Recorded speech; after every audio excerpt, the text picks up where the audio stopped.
up in the stream. A little bit late, folks, but I'm here. Yes, I'm here. Yes, I'm here. Yes, I'm here. Just finding the. Oh, okay. Really quickly, just before we get into this, if you are, if you are here and you are logged on, big up and thank you very much. So I'm just going to the YouTube channel to pin the link to the top of the channel. I mean, the top of the chat. And the thing is that if you want to join in and get into the discussion, you are so welcome. So let me just get that link into the chat. Okay, so there we go. Cycling talk.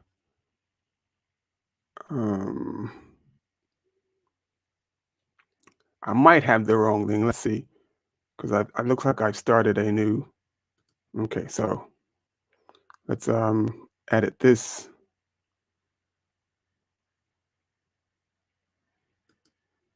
This edit thumbnail. What's up, people? How you doing? Just couple of things I'm just fixing so that if people are looking, I don't want them to think that this is not the thing. So that's upload the thumbnail. Cycling talk, just spinning the wheels. Save. Bish bash bosh. That's that. So the next thing I need to do really quickly, all of the stuff I wanted to do before I got on live, and the only reason that I'm doing it now is because I've been spending the last 15 minutes trying to get the camera to come on, and it wasn't coming on. It was freaking me out. So I was trying to get the camera to work. And what it is, I have two different Wi-Fi networks in the house. And it took me a minute to figure it out, but if you have like I'm using my iPhone as my camcorder, as my my video camera. And if you have like the phone on one network and then the computer's on another network, then the camera doesn't turn on. So basically, both pieces of equipment have to be on the same Wi-Fi network. So they are now on the same Wi-Fi network. So I'm just pinning so I pinned the link to the top of the chat. And if you like to join in, I was expecting someone from someone who I've just met from Uganda. I believe he's from Uganda. I hope that he can tune in. Let me just go to IG. Just let him know what's up. Come in and talk to us, brother. Let's tell us about cycling in Uganda. What's going on in Uganda? So where's he to? That's not him. Let him know we are live.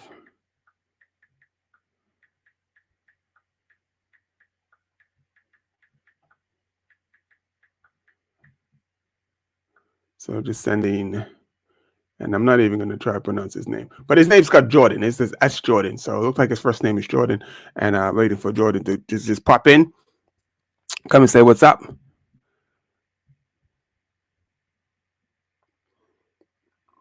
So no, I don't need a piece of software to get it going.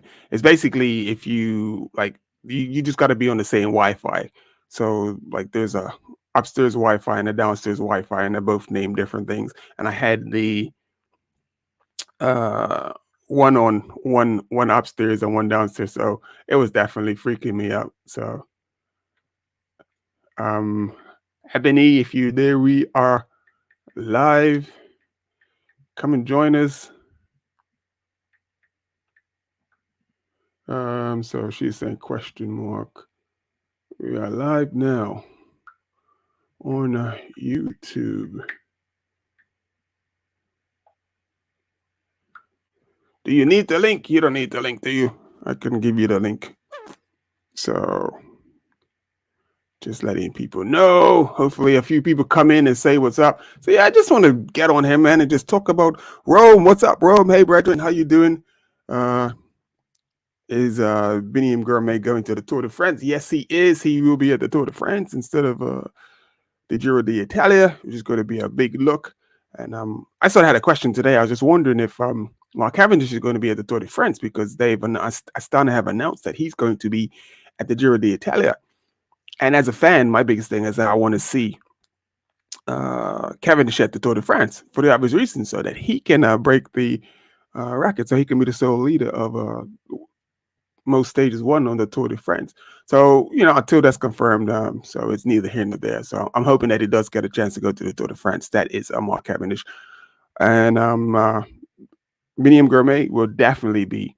And Biniam Gourmet, you do like me, dude. So the first time is no H in the Gourmet. So it's I learned how to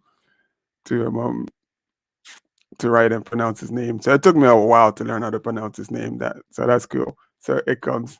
So that's different, man. We're not from the continent, and so we gotta learn these things and learning how to pronounce people's names. That's the first thing.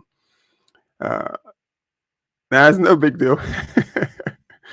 So yeah, Rome, if you want to jump on, man, like the link is at the top of the chat, man. You just want to just pop in, just say hello real quick, in and out. You ain't got to be nothing like, official. But I definitely would like to hear what's going on in Cali. And I'm hoping somebody from Cali would like pop up, like somebody that's doing the CBR races. I know Lanny's doing the CBR races, but I don't know if she's going to chime in. I sent her the link, but it'll be cool if she was able to join, because I would definitely like to find out what's going on in Cali and CBR. So I know that Justin's I think he won the last race, and there was a guy named McCormick. I think he's Irish. I'm pretty sure he's Irish, and he was second place. So I just saw the picture, and he came second. I was like, that's pretty cool, dude. That's pretty cool, dude. And I should be getting an interview with him. Let me just give you his name. So I definitely want to just talk to just different types of people, man. So do I got his? Oh, he might be way down the list now, because I messaged so many people. Let's see, where are we? Definitely cool dude. Definitely a cool dude.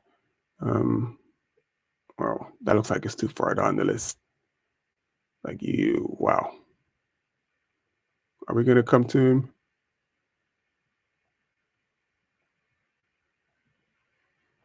Looking for his name. Give me 2 seconds. Oh, Azara. Oh man, I should have messaged her. I'd definitely like to find out what she's doing, how she's getting on, and stuff. So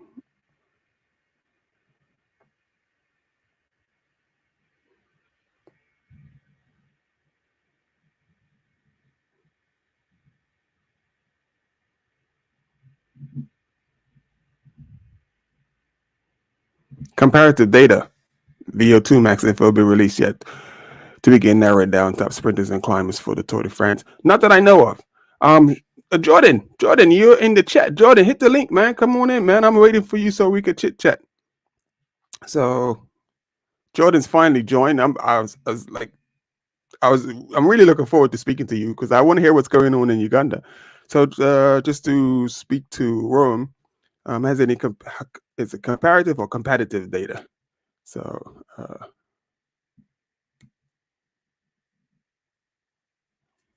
don't know what's going on there.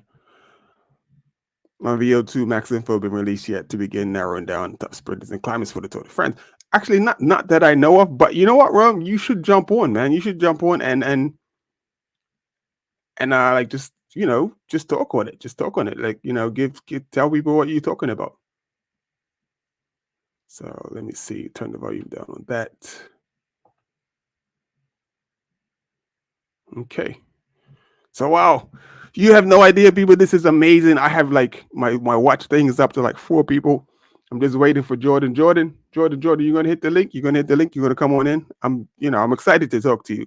Definitely excited to talk to you, because that's the thing I've been trying to find out, or get like some real feedback as to what's going on inside of Africa, inside of like the countries in Africa, and how guys are doing. We know that we just had the African National Championship just now, which was won by Hanouk Mahubaran.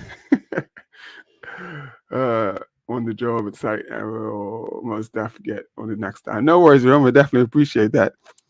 So definitely, because right now the watch hours. So even if you ain't watching, brother, and you just leave the link on and go away, and I get the watch hours, it helps get me to that place to monetization, so that I can get off in Europe and cover the pro races and do some good things.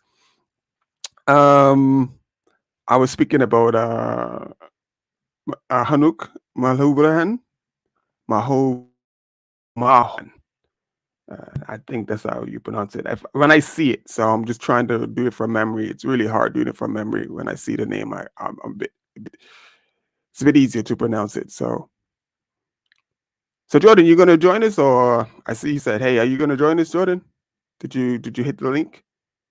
So the link is at the top of the chat. If you look at the top of the chat in the YouTube, like where it's going up, if you just go to the top of the chat, you can see the link. Click on that, and yeah, you got it, you got it, you got it. You gonna join us? Give me a thumbs up if you're gonna join, and if not, I'll stop badgering you and leave you alone and just carry on.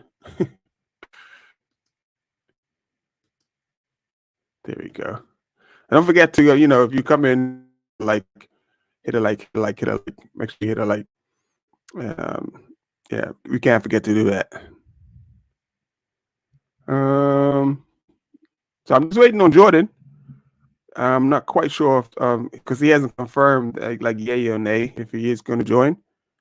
So just let me know, Jordan. Let me know, Jordan. Let me know, Jordan. So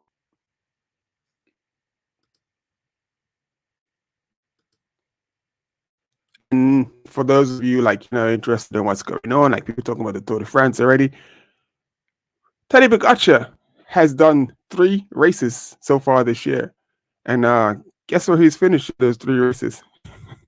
He's finished first in every race, so he's won every stage of the. He's not won every stage. I mean, he done a race in Portugal on Sunday, and then now he's doing a stage race that I believe is in Spain. And the stage race, that's in Portugal that he done, that was like super gravelly. It was like a mix of gravel and a mix of road, and he pretty much just annihilated the guys in that like 1 hour. Like he rode for the last hour by himself. So Tadej Pogacar is definitely on form, and my signal is getting weak. This is crazy. So it started off really good. Now the signal's getting weak, so I can see it's chopping in and out, and I don't like that. It started off really good. This is oh, maybe because I turned this one on. Okay, I would have to turn the device off because I think I've got too much stuff pulling. Ah, that sucks. Because I like the YouTube, how it looks on YouTube. Let's see if I shut this down and see what happens. Shut that one down. See if the signal gets a little bit stronger.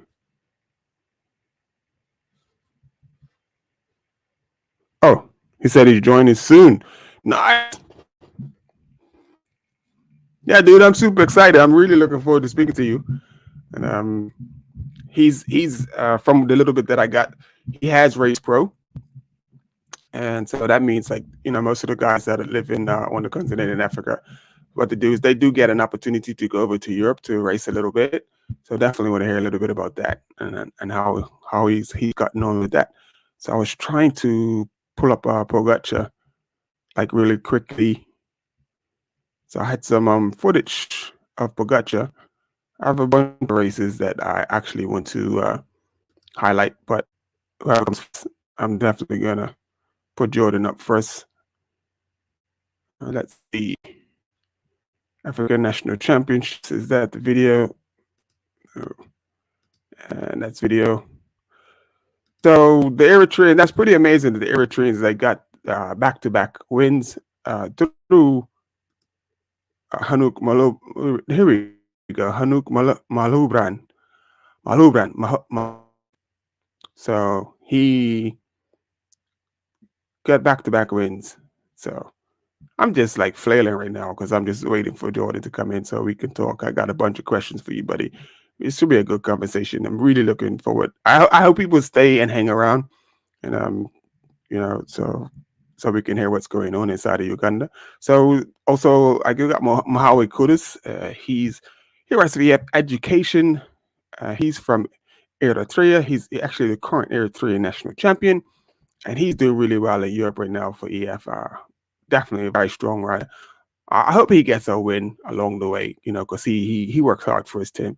And then you got Netniel Tesvestion. He rides for Tractor Segafredo. I believe he's from Eritrea as well. And is he from Eritrea or is he from Ethiopia? I need to check that and make sure that's right. That's right. So if you haven't seen, if you want to know who some of the pros are, I have a video on my channel, like the top 9 pros that are inside Europe. So basically, the guys that are pros inside of Europe right now, all of them are my list is the current list of top pros. These are not the guys that, there are more riders who like Daniel Daniel Taklahamanat. He is not racing anymore. He was racing for Confidence, and he still races, but he doesn't have a pro contract anymore. So when I put my list up, I got quite a bit of pushback from the Eritrean, and like telling me I don't know cycling because I haven't put up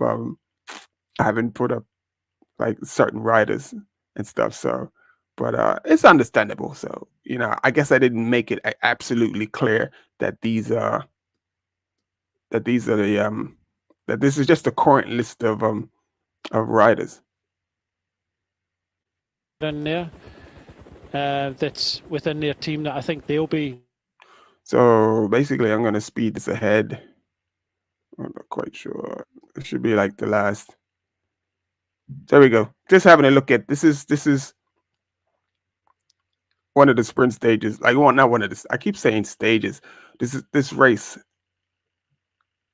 has a sprint finish, and the Team Uno Axel's leading off Christoph, and basically he did everything right up into the last thing, getting into that last corner first. So basically, most people who have won this race were like the first one into the corner. So he's the first one into the corner, got his arrow helmet on, he's on the front, and he just gets overwhelmed by, his name is Matteo from Q36.5, and he just like ruins the Uno Axis party. And Uno Axis is one of those teams that got an invitational invite to the Tour de France, so they'll be at the Tour de France, which is pretty cool. But today, they got pipped at the line by Matteo.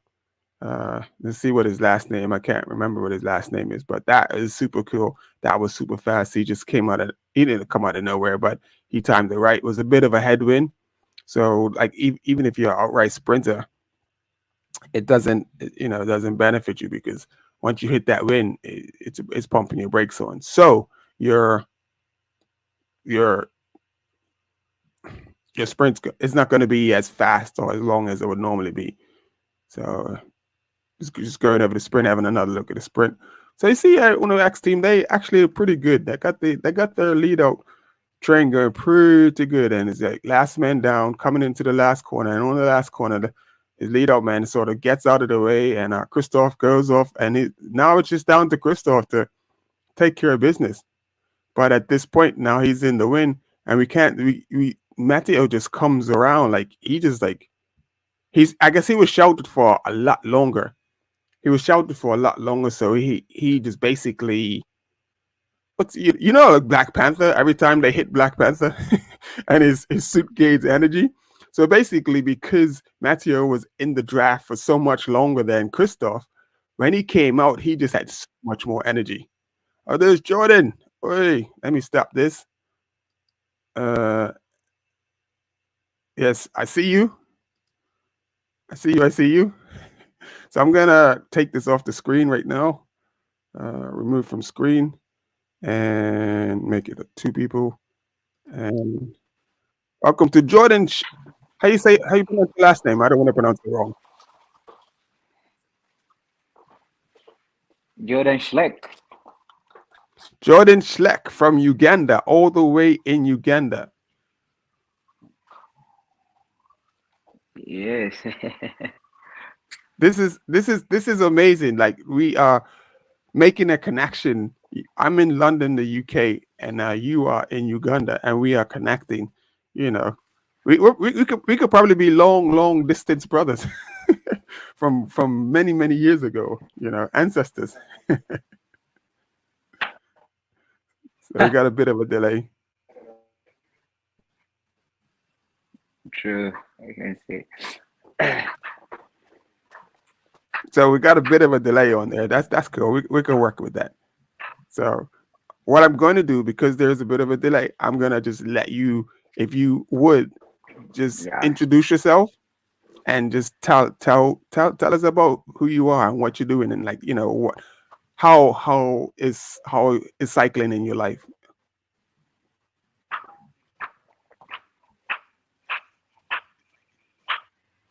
Um, by name so Jordan. I write for Team Amari, ex-Safari Simba rider. Hmm.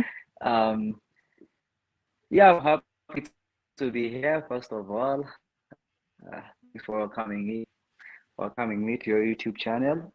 Um, Yeah, yeah, I'm a cyclist, and I do it professionally. So, yeah, that's like my yeah. Back home, cycling is not so bad, hmm, despite some challenges as if in Africa. Yeah, but hmm. we're trying our level best and to get all opportunities and also connections so that we can see the sport is growing back home. Um, as you see, That's at it. You least we done? have like Okay. yeah, at least as Good. you can see, we have potential, but also the opportunities are so really low. As you could see, like our friend Charles produced some good results and Lolot, so they gave out some good results at the African Championships. Hmm. So we're so happy, and the guys, you know, did really well to show that we can do it. But despite the challenges and also there's some small barriers. So, but hopefully everything goes well, maybe in the future, so that we can have more people like Chelsea to bring back home the good results. And yeah, So you're not in Uganda right now. yeah. Right now I'm at the Safari Simba camp in Kenya. I just left home few days back. Okay. So is that where you work or you live? What's Yes. going on there?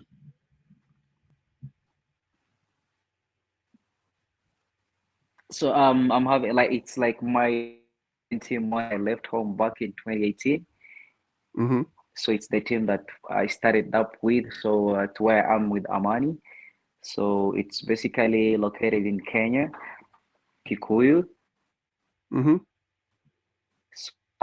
Where I'm from started recycling, and yeah, and we have some sign up there. So it keeps That's really us cool. motivated. So what do you do? Do you do gravel Yeah. races, mountain bike, road? Which one do you do mainly? Mainly I do gravel. I do gravel and mountain biking, but Mhm. also I do road cycling. Okay. But So mostly the because tour I reward. haven't found any chance yet with you know, a ch- Sorry, go ahead. So I'm like I haven't found a chance yet for on a roadside, so I'm still doing gravel mountain biking as I'm looking for maybe in the future to have a maybe a development team, so to try out my chances on roadside. But for now, I'm doing gravel and mountain biking. Okay. How old are you? I'm 20 right now. 20. You I'm young. 20, You just still turned got 20 last year. you got So you, yeah, you got time to really to develop. You still got time to develop and become really, really good. I mean, with the right coach, dude, you can get to become a really top level cyclist with the right coach and the right opportunity. True, I'm very sure about that. Yeah. Yeah. So have you did any racing in Europe, or is it just mainly on the continent? I've done some several races, but normally they are not UCI races. So local races like Hot Route. So I did the Hot Route in Mm-hmm. 2021, I guess. Yeah, and in the GC I finished third, and then I had a stage win on Stelvio, one of the famous hills in Europe. So Okay. yeah, Say the name. and Did then you say some local Stelvio criteriums. Yeah, Stelvio. Yeah, in Italy? it's nicknamed T. In this, I did the so Hot Route Dolomites. the Stelvio in Italy.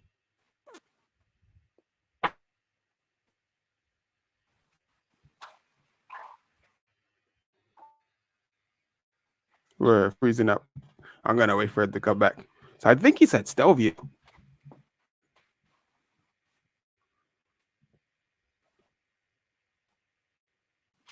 You there? You there? You there? Is it present?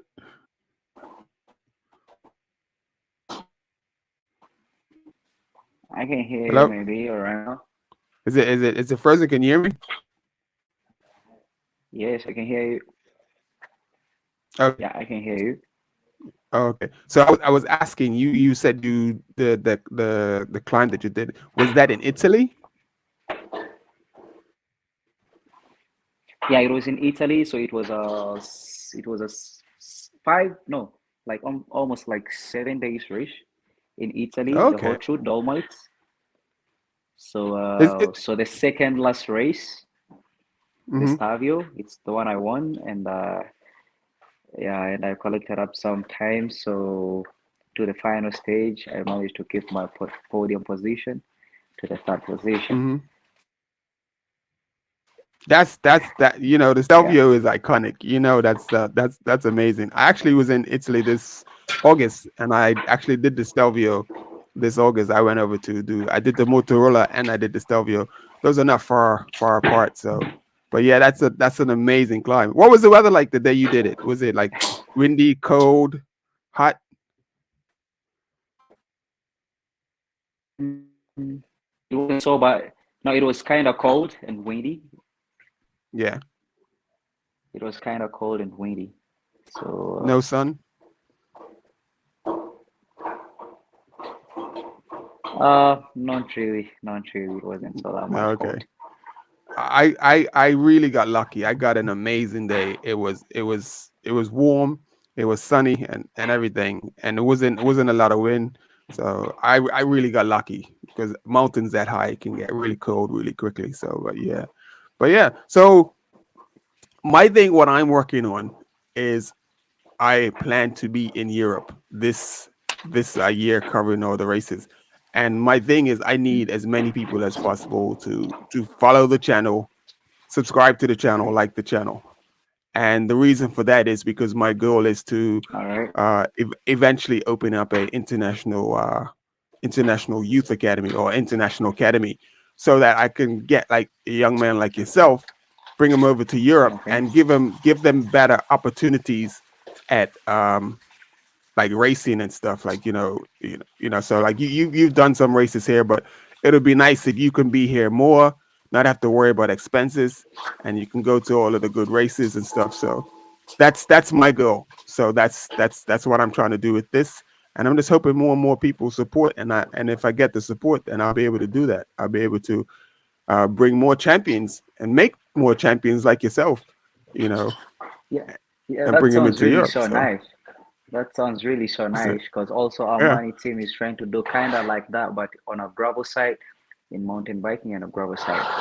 So Yeah. that sounds really so nice if it happens on a roadside. So that Hmm. would be really so nice. So that a lot of youngsters can showcase and can show what they can do on road. So because you never know, because like me, I remember back in days, I had a chance maybe to race with Biniam Mm-hmm. when the Continental Championships were in Rada, but I was so busy with my exams, so I couldn't have that chance to race with him as a junior. At that time, I was kind of also so super strong, but I was, my exams were so important than than the race by that time. So Yeah. yeah, yeah. That's amazing. That's amazing. But like I said, I mean, I've reached out to folks in Uganda, in Tanzania, Rwanda, Ghana, and these places. I will make sure that I, find youngsters like yourself and make sure they get a proper opportunity to even do a little bit of what Biniam's doing. Because it's nothing like with race in nothing like being able to race in Europe. So yeah. So, but yeah, but you need to. I mean, I should have taken a picture so I could put a picture up of your kit and stuff of your team and everything. I have you on Instagram. Let me see if I could get a picture up real quickly so people can see what your team looks like. Because you're pronouncing it, but I'm not getting the so don't hold on a second. I'm just typing back to somebody. Live right now. Okay, so like I said, I wish I had let me see. I got your page up. Let me go to your thing. Uh, Post. Jordan profile. There we go. Pictures. Let me see a good picture of Jordan. There we go. That's a beautiful picture of you racing. Let me see if I could get this picture onto my computer so people can see. Man, is it orange and green?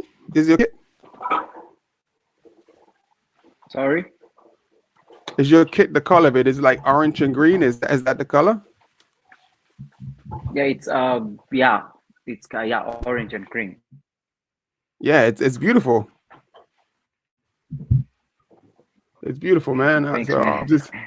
oh, that's a kit that I think that if we got that, because how is funding for you guys, like your team and stuff? How is the funding? Sorry, come again. How is your funding for your team? Like like when you get to races and stuff, do you guys need assistance and stuff with like to get equipment and stuff? It, so the team of mine right now, we have some partners and sponsorship Yeah. from SRAM Raid and Wahoo, Pedalade, Buff, BBB. So one of the good partners, Pork.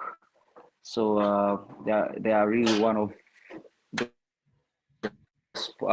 the sponsors we have right now to keep the team running, and also so that at least riders can have something into their pockets to keep them focused and to get some good results.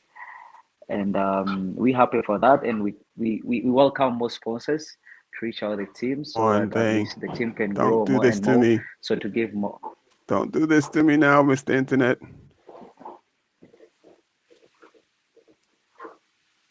Abdul.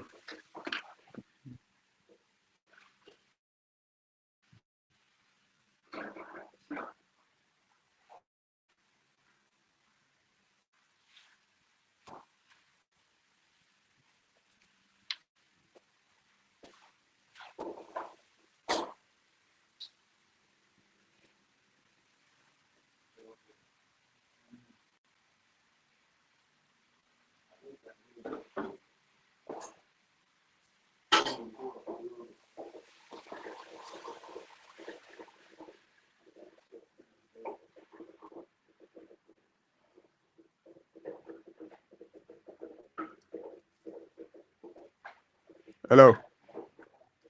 Sorry. So you bought. You there? Yeah. There you go. It's definitely not you. It's definitely not you. It's internet on my side. My internet sucks. Sorry. Can you hear me? Sorry. What is it going on? What's going on? There we go. We're back. We're back. We are back. Apologies, man. No, it's fine, man. It's fine, man. So I don't know if you can see the screen.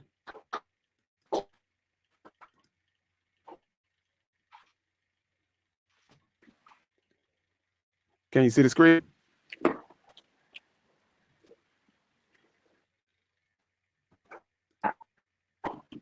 Abdul.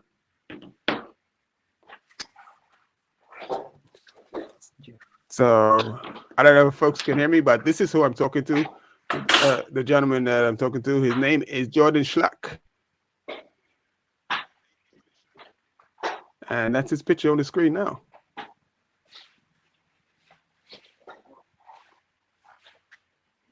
So I do the Wi-Fi. How is the Wi-Fi? Like I was trying to get like information about like your team and stuff, and like how you guys are supported and stuff, like, and basically your kit, the kit that you guys wear. I don't know like how you guys are supported, but I'm pretty sure that you guys could get some good income if people knew about your kit, because it looks amazing. Yeah, he's on Instagram. Someone is asking me, are you on Instagram? Yeah, he's on Instagram.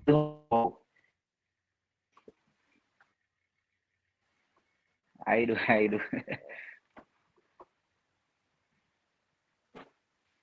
You hear me? Yeah, I can hear you, man. Okay.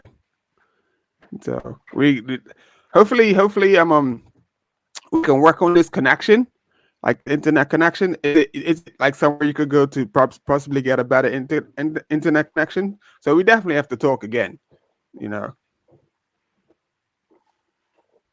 Sure, no problem.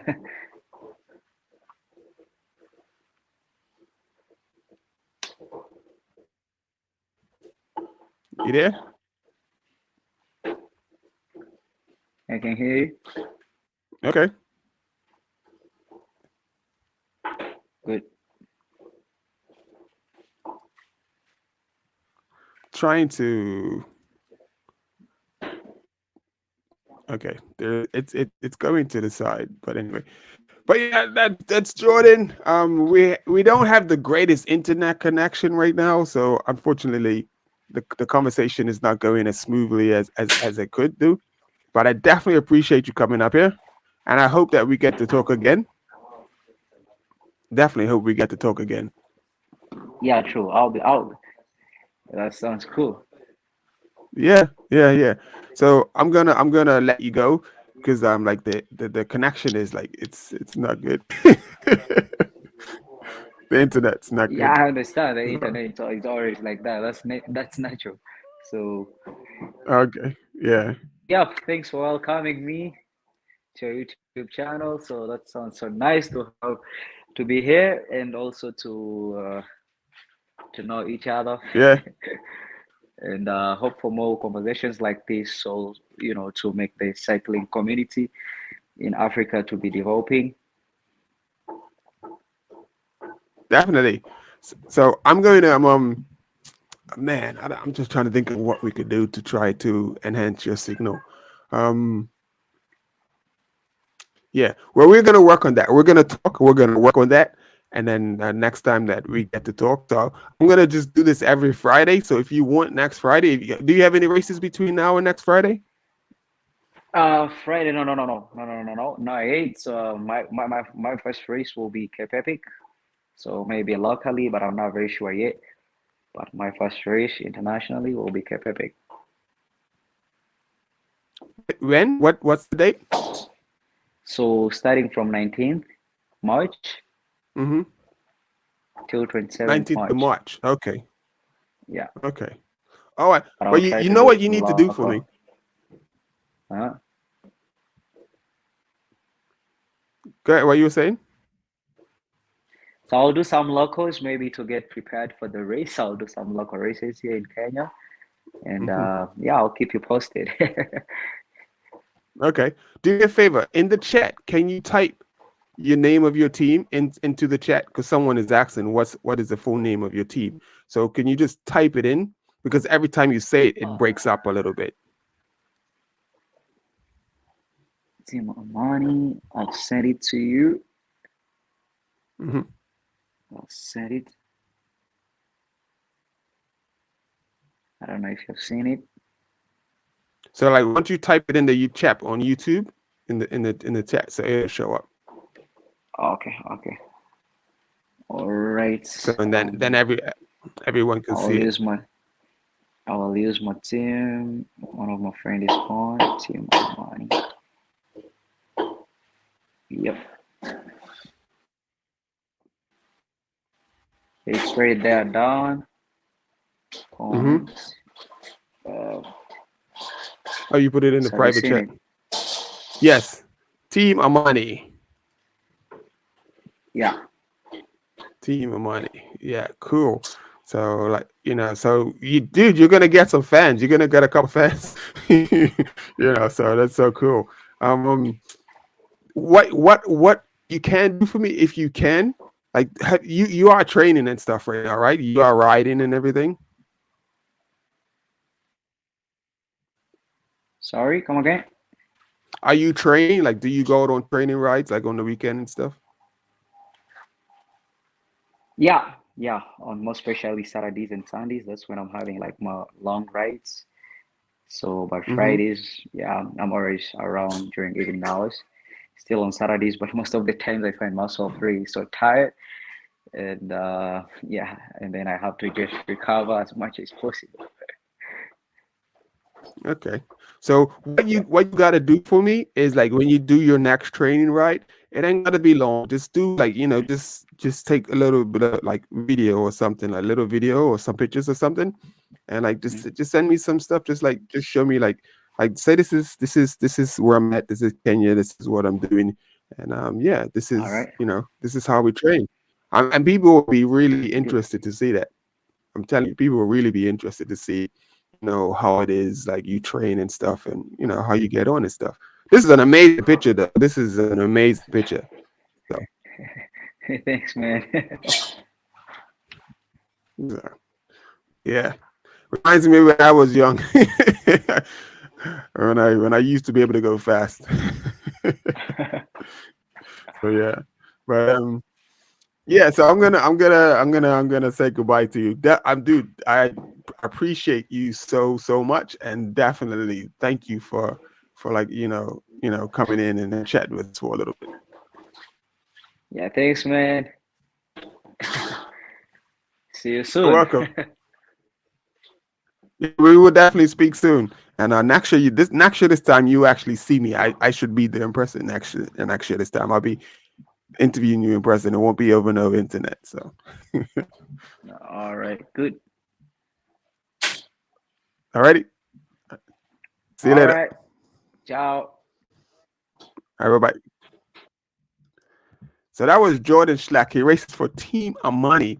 Right now he's let me see if I can put my thing to the side so I can. Is it gonna? My layouts are changing. I go to press U. No, it's not changing. So I'm trying to see me and see the it's not working. It's not working. This is annoying. So Shift +4. Shift. Which one is Shift? Shift +4. I guess that's not working.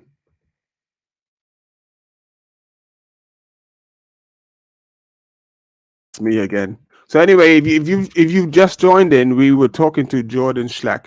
He's from Uganda, but at the moment he's working and living in Kenya. He just told me he won. It sounds like he done the Dolomites. It sounds like that's what he did. And the Stelvio stage, he said he won the Stelvio stage. So it's a like a pro am event. It's like a pro amateur sort of type of event, and that's pretty amazing. That's pretty amazing. So he's definitely like if you go look at the picture, he looks fit. He looks fit as hell. He looks fit. I mean, he looks well fit. Like if I know that if I got on a climb with him, he'd probably put the hurt on me, baby. So because I definitely don't got it like I used to. So anyway,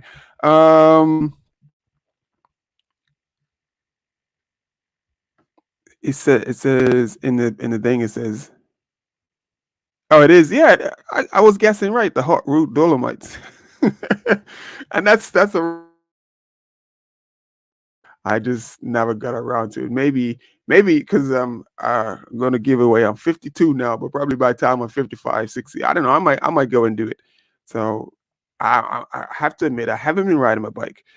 It's been a bit depressing that I haven't been riding my bike. I want to ride my bike. The weather is the weather gets you down a bit here in the UK, and then along with the road, like, the weather, the road, the stuff that comes off the road, it really kills your bike. So it's I need to get parts and stuff, new parts for my bike, and people, we all know cycling ain't cheap. So that's what's up. And I'm gonna just drop Jordan down off of the screen, his picture off of the screen. Okay, hide that, and I'm back. How you doing, people? Did you miss me? You probably didn't. So, is the tour of Rwanda starts on Sunday, and the cool thing about the tour of Rwanda, I don't know if I mentioned this earlier in the show, is that Chris Froome will be at this year's tour of Rwanda. So the Israel Premier Tech Pro Team will be at the tour of Rwanda. I'm not quite sure why he's doing the tour of Rwanda. Maybe he's like just like trying to um bring a bit more, bring a bit more light to African cycling. Like, because I've seen a interview where he says that when he retires, he's going to try this. He wants to set up something inside of Kenya where he can help the youngsters to become based in Kenya, and help the cycling community out. So he says that's what he wants to do, and I'm pretty sure he has the money to do it, so he'll be able to do it. And with programs like what Chris Froome wants to do, and then with my program, what I want to do, everything is just going to help African cycling to progress. So I'm going to keep doing this thing, keep pushing. So it just feels like you get going, and then it feels like things sort of stop, but things are actually still in motion, and it's pretty cool. So the YouTube channel, I'm pretty pleased with the YouTube channel so far. Where are we at? We are at 346 subscribers on YouTube, which is pretty cool. We like the first month, I think it took me a whole month to get 100 subscribers, a whole month and a bit more to get 100 subscribers. And then it sort of trickled up to 200, and then it got to 200 last week, and then it just went up to, like, in the last week, it's like 150 subscribers in the last week, which is really, really cool. So I'm just asking people, the reason you're subscribing is so that I can monetize the channel. So share. I'm going to clip this up. Hopefully I can, get some good, clips out of this to post up so people could have a look.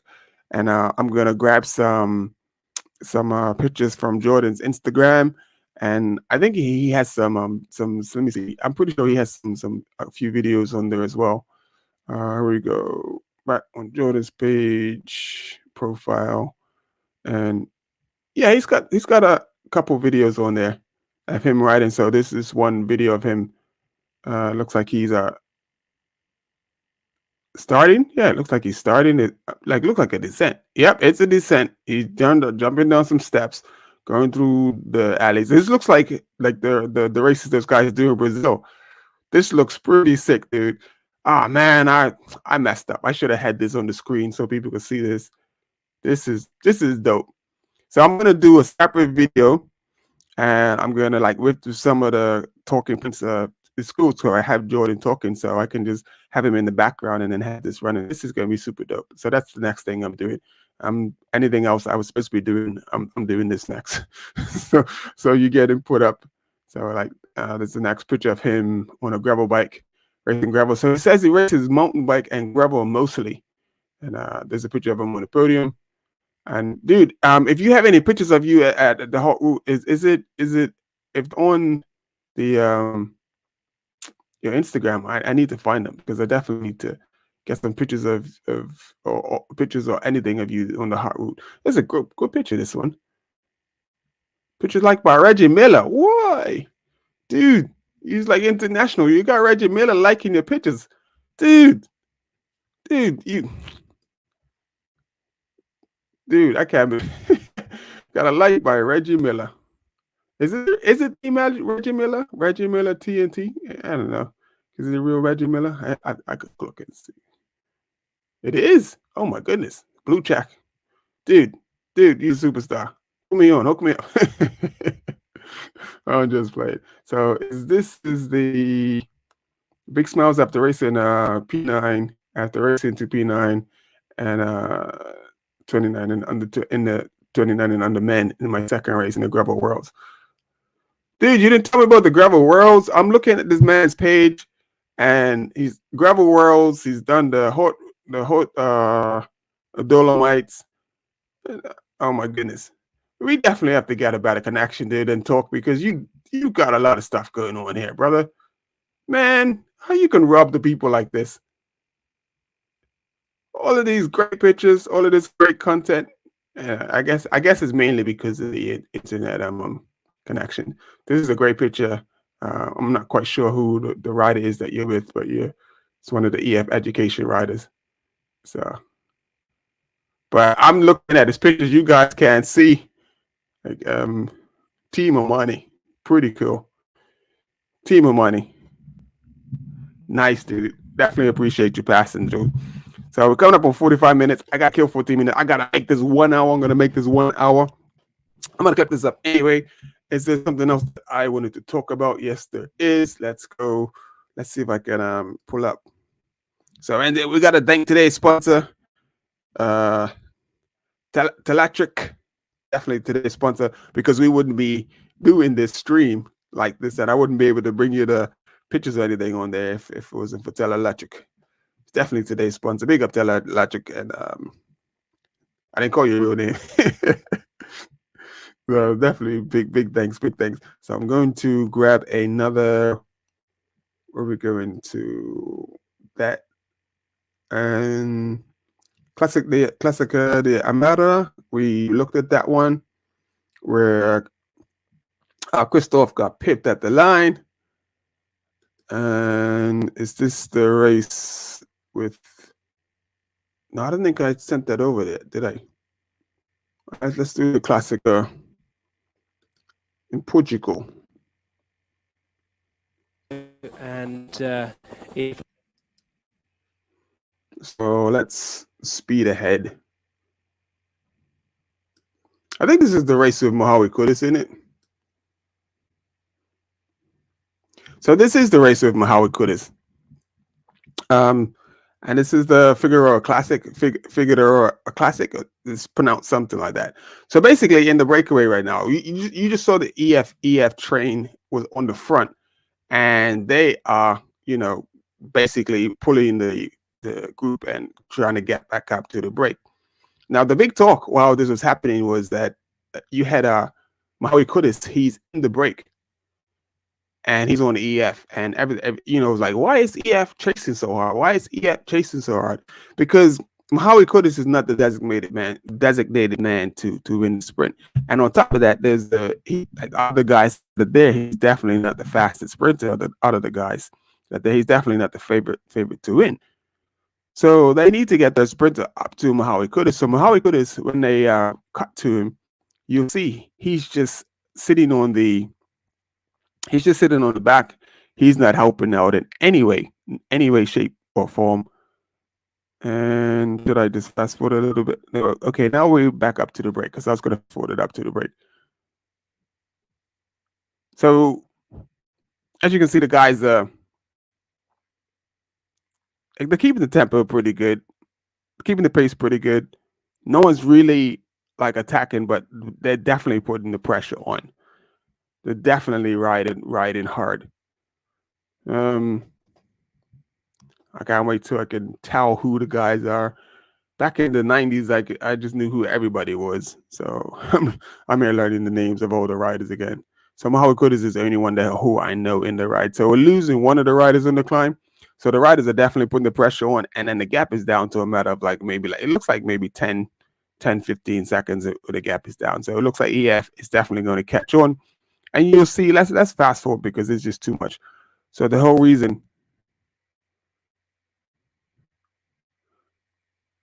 So the group is just about caught. We got two guys still up the front. Everyone's trying to catch on a little further, and we'll see. We'll put it forward to just as they catch the group, and then we'll see why Mohamed Kudus was sitting on the back.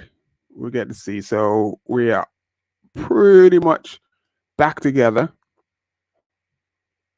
Like the group has caught up, EF has caught up, and from this point, we still got one guy off the front. But they're going to get him back. Sorry, spoilers if you haven't seen it, but they're going to get him back. Soudal Quick-Step. He's off the front. He's trying to do his thing. He's trying to get away. And there he goes. Philip. It's Pedersen. Casper Pedersen.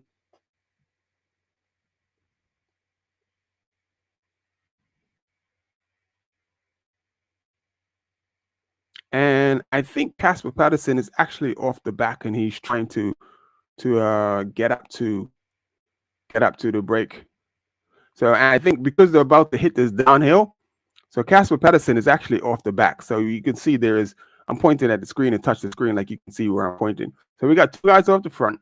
We got a group of about maybe 12, 13, 14 guys that are chasing on the downhill, and Casper Pedersen from Subtle.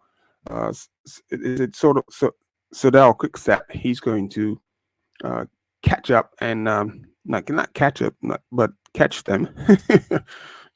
So this looks like so at the head of the race is Remny Cavagna, and I couldn't see the other name.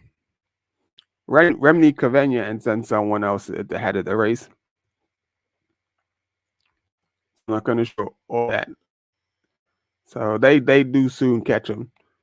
So now that EF has caught up, everyone is together. The whole race is together. Mohamed Kudus is at the front, just putting the pressure on. So that's why he was sitting on the back, so he can go to the front and just push the pace all the way to the finish. And the whole point of this is that EF Education are trying hard so that it stays together. Do I prefer hot or cold? It depends on what is it for. I mean, am I drinking it, or I made tea as well too. My tea's pretty cool. Do I prefer hot or cold water or cold weather? Let's see. I think if you said weather, I definitely prefer hot. And why? Because most people are going to complain about the heat, whereas I'm just going to take it and just deal with it and use it as an advantage. And I do the same with the cold. I'll be like, oh, it's cold, but once we get going, it's going to pop in. So EF is at the front, and let's go forward to after this descent. We got Mohamed Kudus. Now he's on the front. He's really pushing hard. So. And that's the whole reason why he didn't do any work on the during the group. So as you can see now, it's him and another rider that are just keeping the pace high, so no one can attack. So they got 12K to go, and I was like, hats off to Mohamed Kudus because he rode an amazing race. Let's see, let's put the volume up. Finish, and yeah, you were right.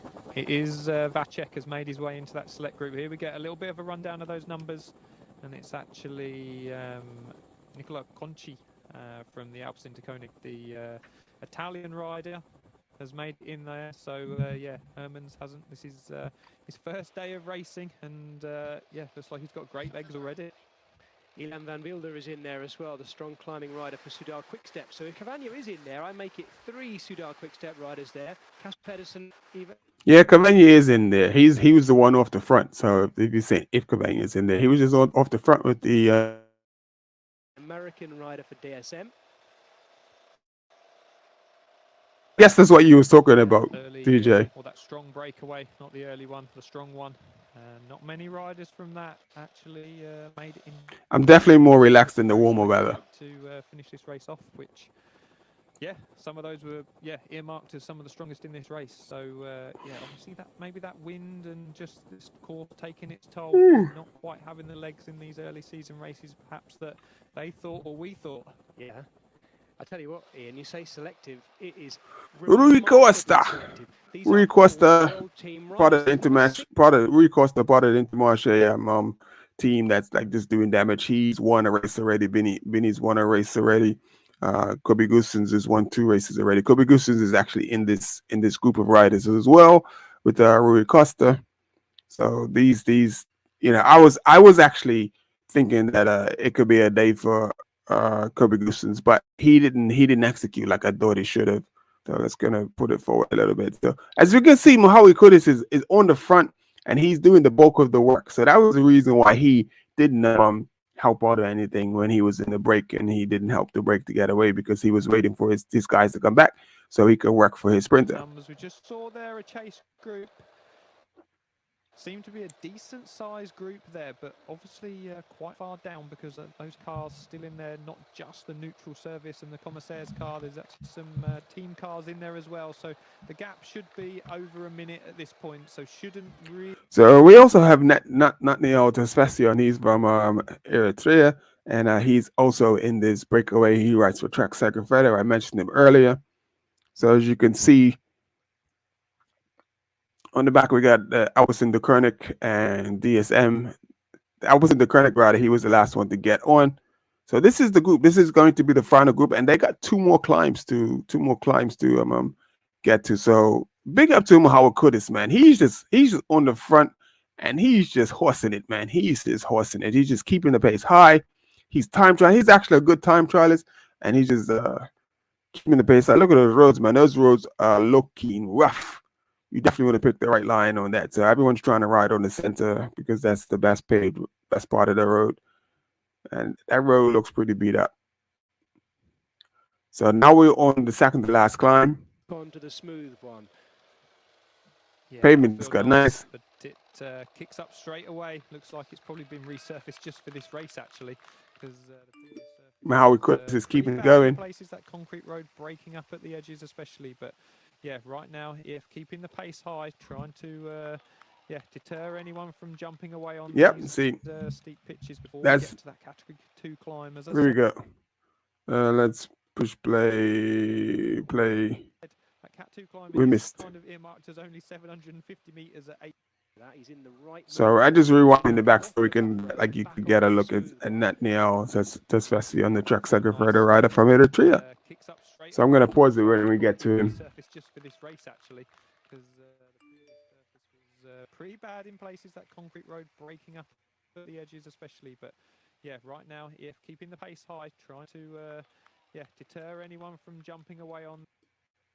So right there is Nathaniel Tesfacion, and he actually has a pretty good sprint on him, and he's actually been mixing it up in a couple of the other races as well too. So I think he's gonna come good. I think a lot of these guys are gonna, get some really good results. So they've been working hard, and it's their time. Steep pitches before we get to that category 2 climb. As I said, that Cat 2 climb is kind of earmarked as only 750 meters at 8%, but it does start from almost this point, 2.6 kilometers. Does go up and down for a little bit, and then eventually kick all the way to the top where the. See how he's just on the front, man. He's just putting in that work, boy. He's just putting in that work. Well done to Mohawi Kudus, man. From Mohawi Kudus, but Marijn Vandenberg, they're on paper their fastest finisher, depending on the terrain. I mean, Magnus Cort's always going to have a shout, but Marijn Vandenberg is there. And that could be quite telling, actually, because he's got a very fast finish. Man, and he is I'm just yawning like crazy. Sitting on the wheel of Magnus Cort. He's the last of these EF Education Easy Post riders at the front. So I wonder whether they're actually in for the Dutchman. So basically, Magnus Cort is the rider for EF Education that they're working for. So that's the rider that they're working for. That's the rider that, they are hoping it's going to take the stage. So that's the reason for doing all this work. So you keep the pace high, you keep it, strong. The race doesn't break up. The guys that are catching on from behind, they can't, bridge across to make the gap big, because the more riders you have in the group, the less is the lesser chances you have of actually winning. So if you have 3 people in a group that you're sprinting against, you have a 1 out of 3 chance. In this group, it's like a 1 out of 15 or how many. So you try to keep the group as small as you can, so you have the better chance. And EF Education have like numbers. They have pretty much the whole team there. Everyone else has bits and pieces. You got 3 guys from Intermarché, 3 guys from Soudal Quick Step. I almost said Lotto Soudal, but it's Soudal Quick Step.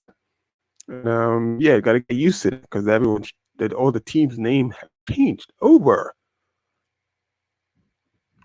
So this coastal road looks really amazing, and they are in Portugal.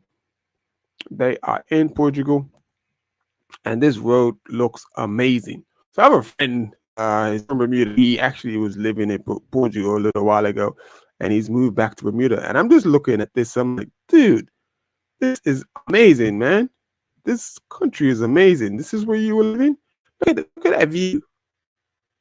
I mean, you when you're in a race, you don't get a chance to see that, but that is pretty stunning. That is pretty stunning. So they're going down. They went over the first part of the climb, and they're about to hit the last climb. So Howie's like second wheel, so he's still there to push the pace. And this is where I think Kubigusu made a mistake and he lost the race. So he's coming up on the side now. The guy is super strong. It's like not too many people can follow the power output that he has.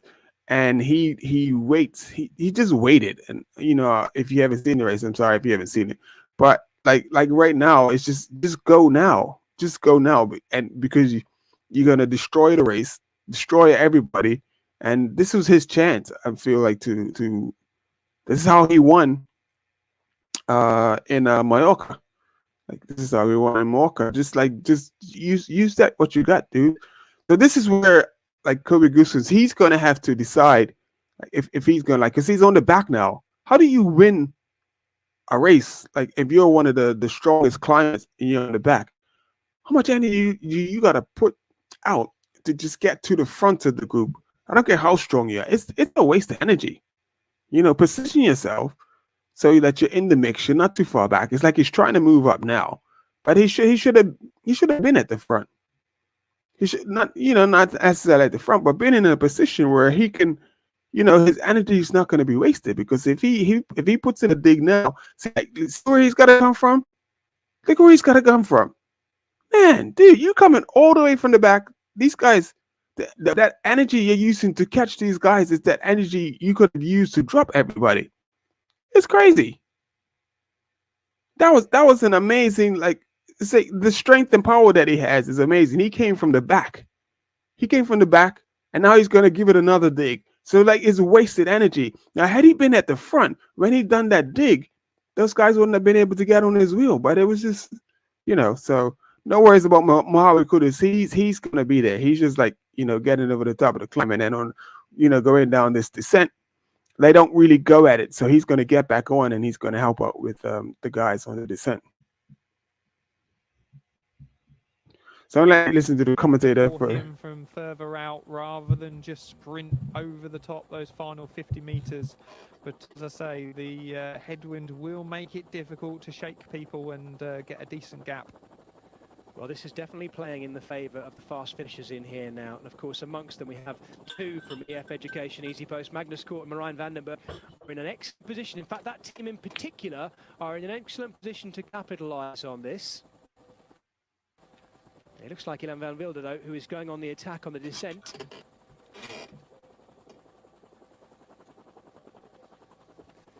These are the final 5 kilometres of the first ever Figueira Champions Classic with me, Des Cox, alongside Ian Field, as we are heading southward along the Portuguese coastline back towards Figueira da Foz for the last time after nearly 190 kilometres of racing.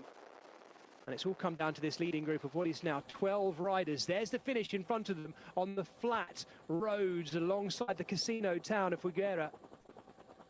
Rolling the dice right now, all of the world teams they've been served up through perfect filtration of quality in this race. We had an entirely UCI Continental team leading group of 6 breakaway from early on today. They were caught, and wouldn't you know it, immediately we start to see the world teams go on the attack. And the filtering down has served us up with this. Ilan van Wilder, the 22-year-old Belgian for Soudal Quick-Step, stringing things out after attacking over the top with Koba Hussens. It's come to nothing, but those two, after their base of that descent, remain still on the front, and perhaps they are starting their long lead out now. In fact, that looks like the way it is, Ian. Yeah, just need to be careful now. Need to keep this pace on if they do want a sprint finish, because any lull and someone could come from the back of the group, take advantage from this group slowing down. But everyone looking around right now, trying to find their teammates, trying to work out who they're going to be working for. But Van Wilder staying on the front and keeping the pace high as we head down onto the flat now towards the finish. Thinking about other fast finishes in there, Nathaniel Tesfacion, the Eritrean there for Trek Segafredo, who's sitting third wheel. There he is. He's got a decent kick on him as well, actually. Good sprint finish. But he is currently riding out in the wind and not being allowed into that line. You can see it. You can see Casper Pedersen saying effectively, no, this is, I'm sitting in the train here, you're not coming in here, and just pushing him out into the wind a little bit here as well. This could be quite a tactical run in here. We might see a little bit of backing off, but as you say, if they do back off, anyone that's got a lone operator's procedure here and isn't ready for the sprint or doesn't want to wait for a sprint is bound to attack. Yeah, Tesfacion started really well, Tour Down Under, Cadel Road Race. He was 13th. That was a really tough race in the end. So showing some good form already this season. So yeah, won Tour of Rwanda last year, as we see Cavagna bringing up riders to the front. Conchi moving forward as well. Tesfacion finally finds his teammate. Yeah. Where we're going to see a bit of a lead out, a little bit of a discussion, whether they're still discussing who's even going to sprint right now. But I'm sure the DS will be telling them yeah, what they think. 2 youngsters, of course, still learning the ropes. I'd have thought Mateusz Vacek riding really well today, still only 20 years of age. Lots of conversations going on here between teammates as well. Former world champion Rui Costa, the most experienced rider probably in the whole peloton here today as well. Not the oldest, but surely the most experienced, what he's been through in his career. Quite incredible. You can see the rainbow stripes on his sleeves there at the back. Having a little word, I think, with Koba Hussens as well, which is an interesting point in itself. Don't forget they've got Rune Herogods in there who can sprint. He's got a really punchy finale when it comes to it, but what has he got left after being out there in that breakaway? I'm glad you mentioned that. It's one of those situations we can look at the form in terms of previous races, but this has been a really tough race, a really hard 188 kilometers of racing so far, and that can take the sprint out of the legs sometimes. So probably just having a word with each other. How are you feeling? Do you want to go for the sprint? That sort of thing. Just working out how everyone's feeling. Whether someone's going to go for a long one to allow someone else to sit in the wheels, we'll see. But yeah, right now, Soudal Quick-Step keeping the pace high. Looks like they're opting for a sprint finish.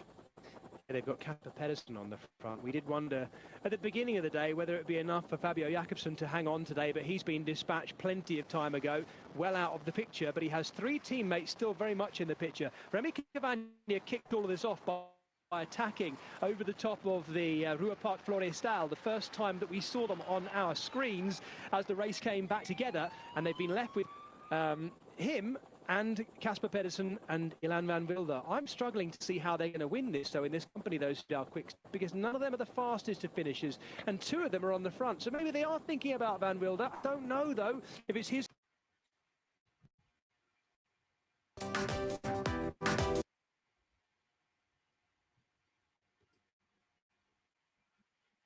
Foremost amongst them, I'd have thought potentially Rui Costa as well, moving up with an opportunity here as we come towards 1,500 metres to go. Mihaly Kudus, who's done more work on the front than pretty much anyone else today as well, is back on the front again, and they've got to be all in for the combination of Marijn van den Berg and Magnus Cort for EF Education, easy posted in the pink.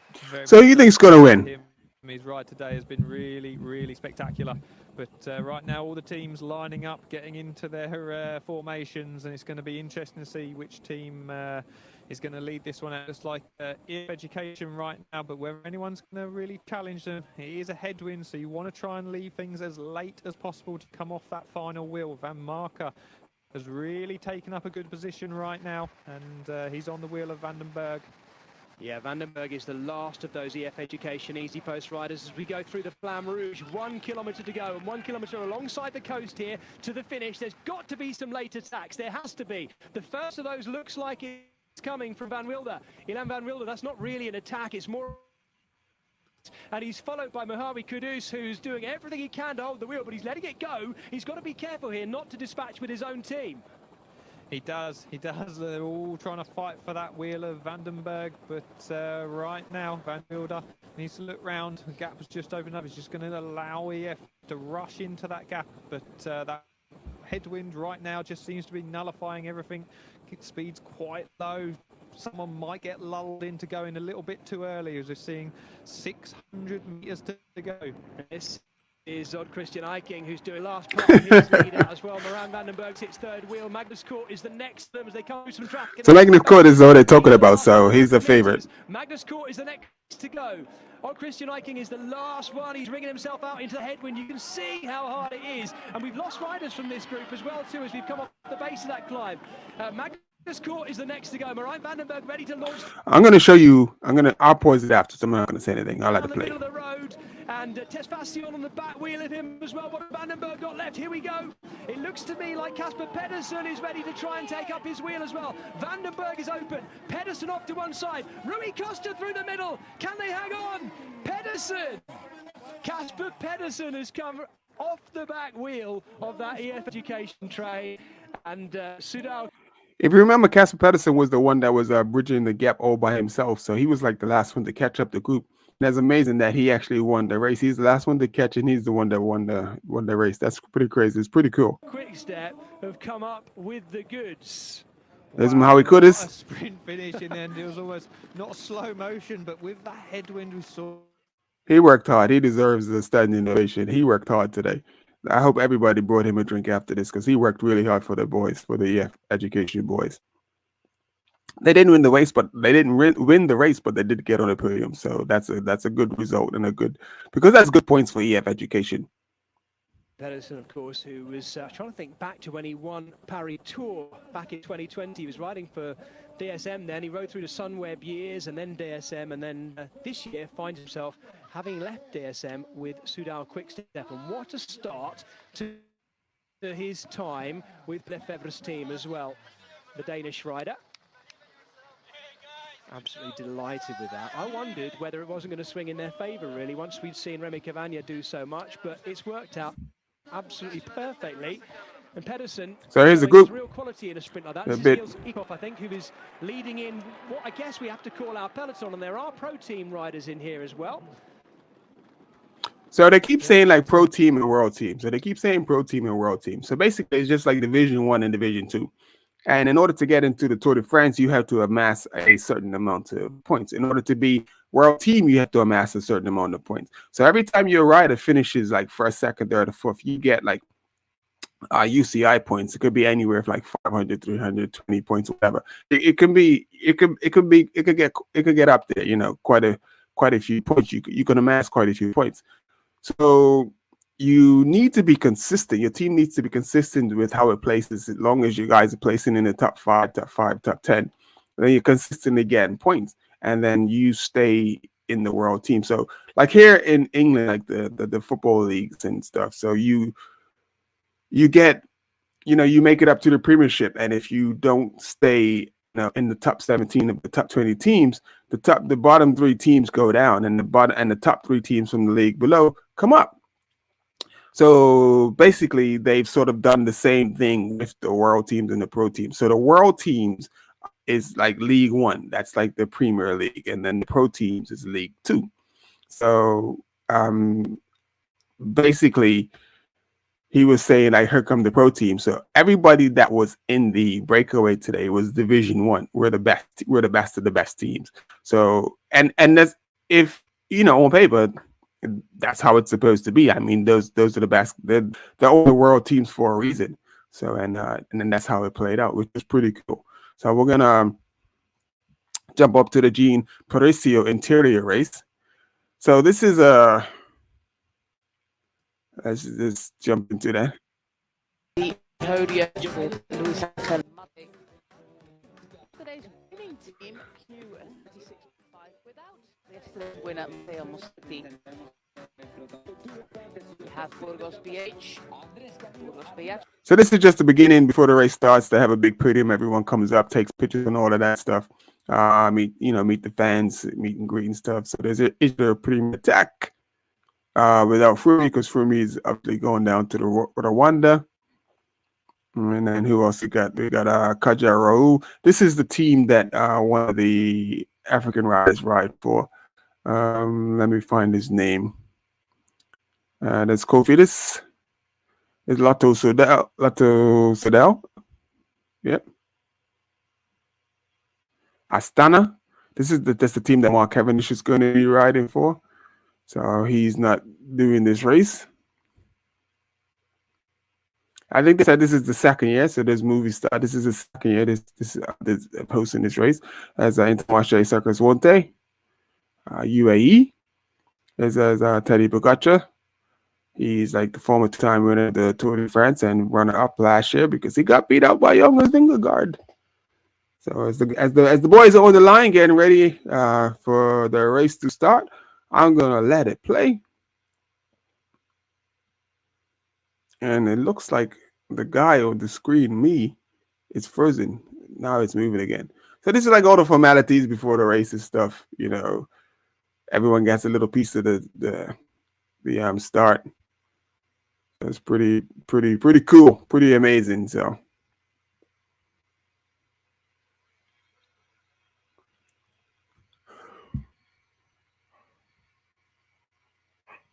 I don't know why I'm yawning, because it's like early in the afternoon. It's like 6:29. I need to in a little while. I probably need to find some food to eat. So as they start the race. New race. It's a 1.1 race, so that's a third category race. But after last year, it already gained some notoriety. And so she said the third category race. It only means that it's like Tour de France is a first category race, so you get maximum points. So just saying, if Tour de France for first place you get like 800 points, for category 3 you probably only get 300 points for first place. So that's just how. Right. So these are olive fields. They're racing through the olive fields. Camilo Ardila, the Colombian rider for Burgos BH, Javier Miguel Asparen for Euskaltel, Mathis Lebert for Arkea Samsic, Matthijs Paasens for Lotto Destiny, and Sergo Cimetier for Team Movistar. And those are the two riders remaining of that breakaway of 5. The man with the mustache is Javier Miguel Asparen, and this is Sergo Cimetier, the 27-year-old from Aragon. 63.6 kilometers to go. That means that we are currently on sector number 4 of Tramo, as they call it in Spanish, but we'll just call it Sterrato, the Italian name, or the wide roads here. So when she says sector, basically, if you look, they're not riding on pavement. It's not. It's a gravel road, basically. So there are, I have to listen to see how many sectors there are, but there are quite a few sectors. And the thing about the sectors is that some of them are got, on a really, really good climb. So it's not just flat that you're riding on. This is a hard race. This is like Strada Bianca. This is like a warm up for Tadej Pogacar for Strada Bianca. So Tadej Pogacar's team is on the front, and his team is UAE. That's the team that's white. So Tadej Pogacar is the current number 1 ranked cyclist in the world. He's amazingly talented young man. Probably one of the most exciting people to come into cycling in such a long time. The guy is he just loves to ride his bike, which is so amazing. He just loves to ride his bike. Let's see if I do this. Will it mess up my signal? Hope not. Let's try.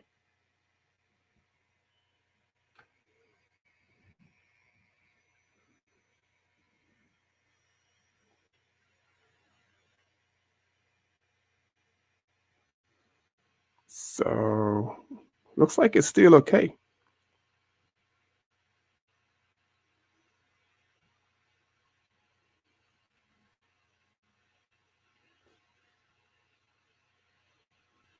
The banners.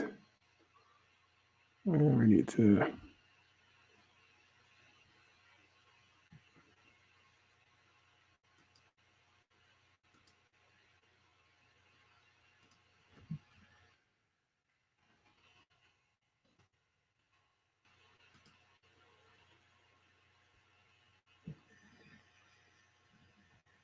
So I believe this race is in Portugal as well. A little bit of fatigue. You know, we heard from some of the riders yesterday after Almeria, especially Jordi Meus, that he, you know, felt a little bit fatigued in the sprint, and you know he was up there in Murcia in the top three. So I think the same could be said about a few riders in here. When it comes to the pointy end, I think they'll be feeling a little bit of that fatigue. One person fresh, and that's Pogacar. He didn't the other days, so he's here, and I think he's here to win this race today. I believe he's going to be riding Strada Bianchi. You know, and it's a great way of. I know it's very different, the gravel in Spain, the gravel over in Italy, but it's a great way to maybe test some, you know, new tyres out, new equipment on this. I think Pogacar, the way that UAE are riding today, Pogacar wants to win this race. Yeah, he won he won on the second race day in 2020.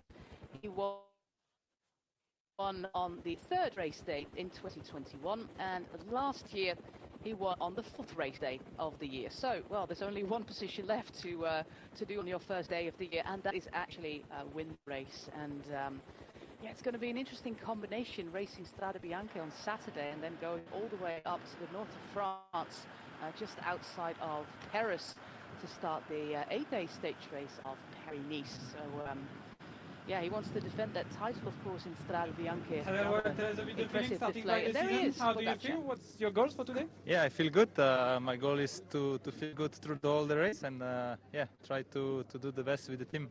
We know your relation with Strada Bianchi. It's a bit like Strada Bianchi like here. What are the reasons you chose this race to come back?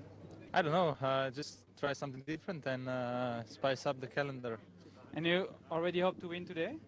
I don't know. I don't know my race feelings, so we will see. Let's hope for the best. Just one word about the season. We read this morning that you're shaking up a bit of preparation. Can you tell us a bit what's the idea? What's the plan really with that? Well, the plan is to come as best as possible to and of course also the classic. I really want to be in good shape for San Remo, Flanders, Liège, and yeah, Tour de France.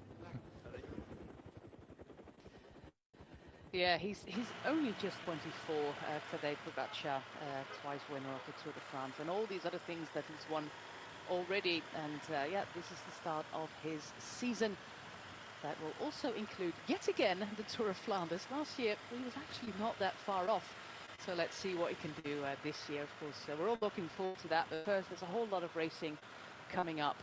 These two riders, they're working well together. We have Asparen, the man from the Basque Country, from San Sebastian, and a man from Aragon, which is just to the south of the Basque Country, Sergo Samitier. 27, the man in blue. 23 is the man in orange. And yeah, Asparen, it's a name that you find in breakaways in all these races, not only in Spain, but also in other races that Euskadi rides. He and his brother are always represented in breakaways. They seem to make a little bit of a competition between the two of them who can be in the most breakaways. That image we see there, all the way at the top of your screen, that small figure is Matthijs Pasens, the Dutch rider for Lotto Destiny, was also part of the breakaway, but got dropped. And this is the man that we've all been talking about. Well surrounded by, well, basically his entire team, Tadej Pogacar.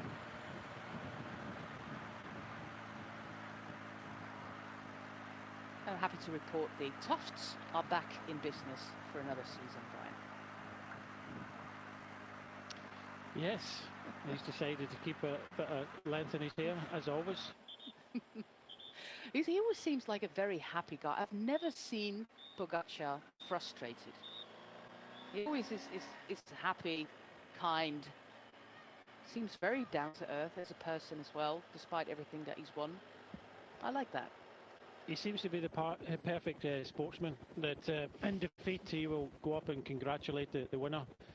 He'll take everything. He doesn't take anything lying down, and I think that he's good nature, but believe me, you have to have that killer instinct when you win races. You don't win races by being a nice person, so you have to have that killer instinct at times, and away from the heat of battle, like you say, he's that kind of perfect sportsman that always up for a laugh, very relaxed, enjoying himself, and that's the thing, and that's what I always preach to a lot of youngsters, is you got to have fun, don't put pressure on yourself, and definitely Pogačar is having fun, and you heard it in his interview. We were kind of speculating about it yesterday, and just briefly a moment ago, that just varieties of spice of life, and just spicing up his start to the year a little bit, just keeps the mentality fresh. Not that he needs it, because I think he's not got a huge programme. It is all about Tour de France. Sometimes in the past I haven't liked it, but he is up for trying to do something today. His first race back this year in 2023, and I think the fact that he's looking at Flanders, Milan-San Remo, Liège, Tour de France. Many in the past used to just kind of concentrate on the Tour de France. It was all about the Tour, but great to see that he's got other goals to try and hit early season. Yeah, and of course, there's been a lot of talk in the UAE Team Emirates headquarters after that defeat in the Col du Granon, the defeat on the hands of Team Jumbo-Visma. And George Bennett gave an interview and he said, well, we're not going to be tricked again. We're not going to let that happen again. It will all be 1 minute 5 seconds is the gap for Pogačar on the turn and Tim Wellens. Only 5 kilometers to go, just 2.5 kilometers of gravel left for our race leader. The gap is going to be too big to bridge in these final 5 kilometers. But if another mechanical happens, and I hope it does not, then we'll have a totally different situation. But for now, Tadej Pogačar is just powering on there, the man from Slovenia. And he has done the most difficult part of the sector. From here on, it's well, most of it is a downhill stretch towards the finish line, although we do have a little bit of elevation left in the streets of Baeza.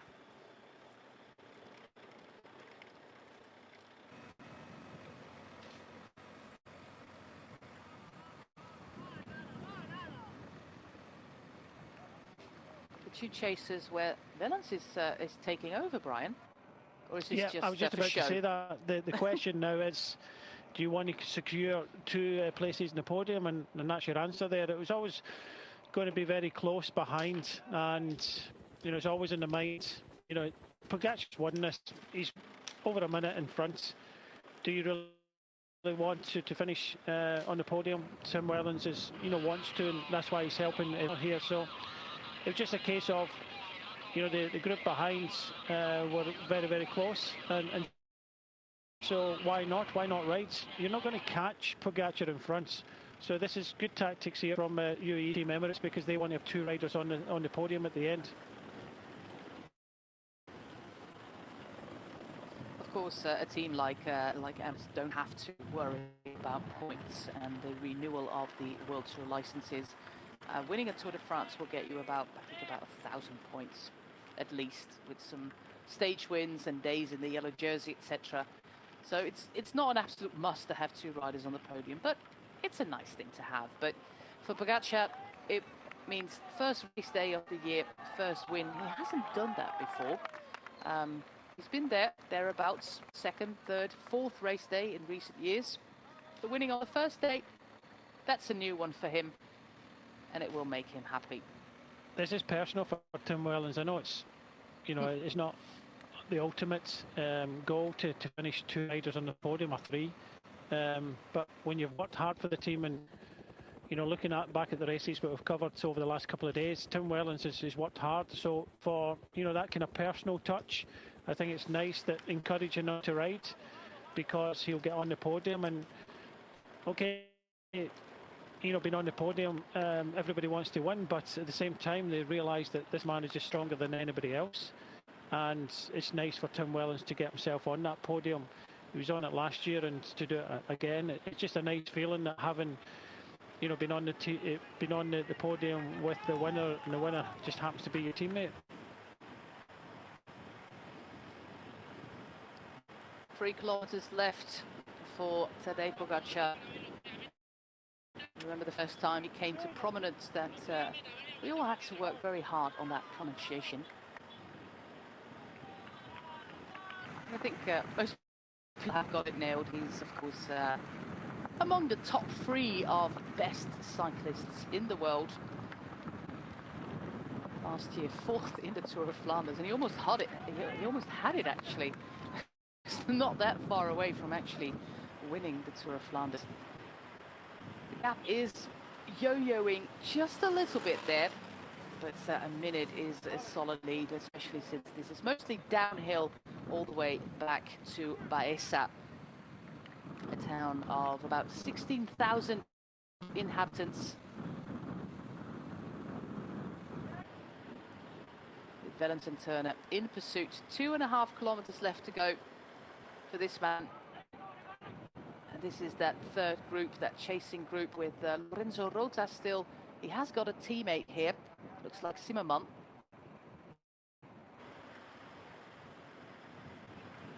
It looks like we have our podium together, Brian. Yeah, and that's why Wellens is helping. And Turner would take this all day long. That if Turner was left to ride, then it might not be an option for a podium for both the teams. So they have to be in acceptance that they're well beaten by a stronger rider, but just guarantee the next 2 podium places.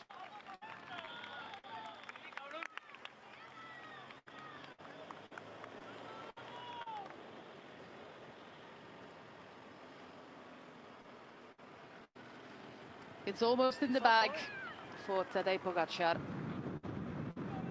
Ben Turner, look at the gear that he's turning there. There is a serious gear for the man from Ineos Grenadiers. Really, really pushing very, very hard to get to that second spot. But I do rate Tim Wellens, well, the better sprinter of the two. Although, well, we have seen on Saturday what Ben Turner can do. There's a little bit of a smile on his face. The tufts are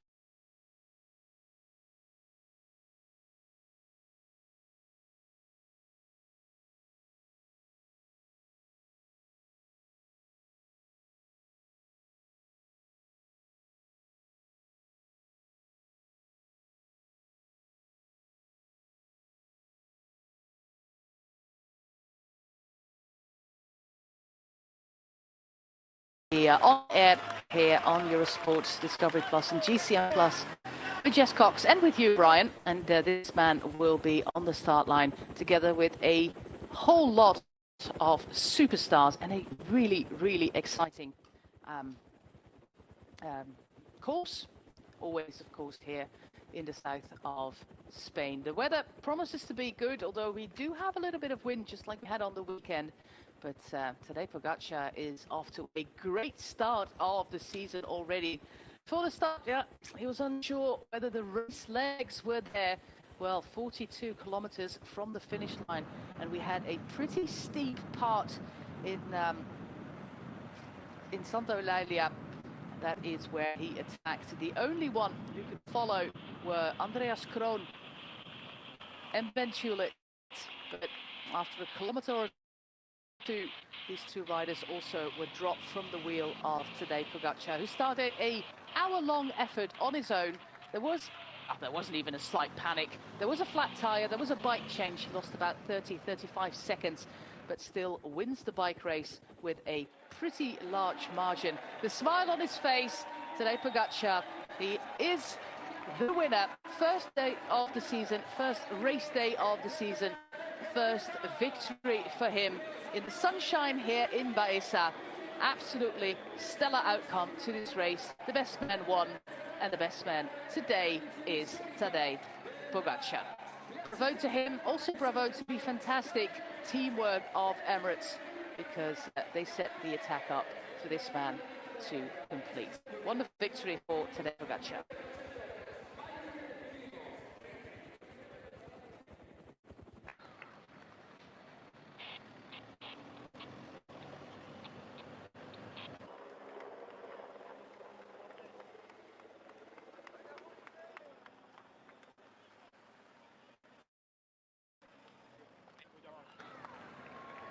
And then sprint second, Bayern, between Tim Wellens and Ben Turner. Tim Wellens in first place. That is the best place to start the sprint in this rather tricky final. But the bigger gear of Ben Turner is going to make the difference. Turner is going to sprint to second. What a fantastic 3 days for him in Spain. He had the fastest climb last week in Étoile de Bessèges in the time trial, already displaying the fantastic form that he is in. But another fantastic result for Ben Turner. But yeah, without a doubt, this is the man of the moment. Sprinting for the minor placings, Andreas Kroon is sprinting to place 4. We have Hirschi there, Chulett, Zimmermann and Lorenzo Rota. And it looks like Hirschi is going to complete that fiesta for Team Emirates. With a 4th place, Kroon, Chulett, Rota and Zimmermann across the line now. Fantastic teamwork by Team Emirates. In that first group, they almost had all of their riders. The only one missing the cut was actually Sjoerd Baks, and Domen Novak didn't take the start. So they actually took the race on their shoulders, knowing what this man is capable of. And he was a little bit unsure about the race legs, but well, his legs were there.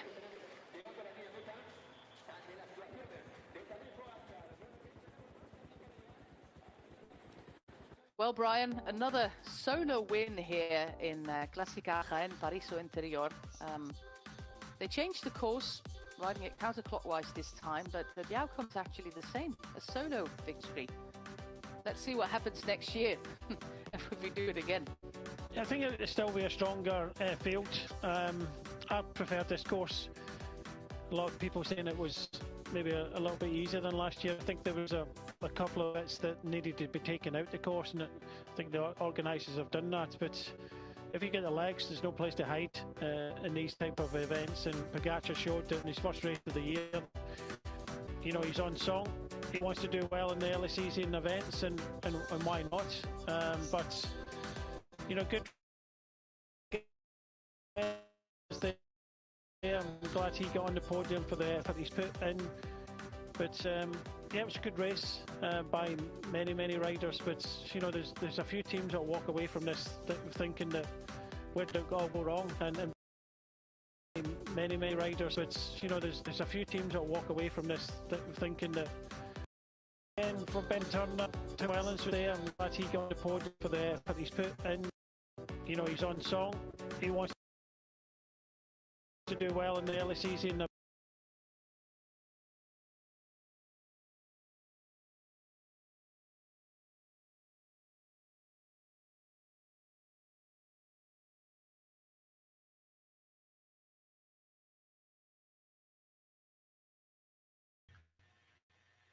So yeah, just stopped it right there because that is the end of that race that took place in Spain, which Tadej Pogačar won.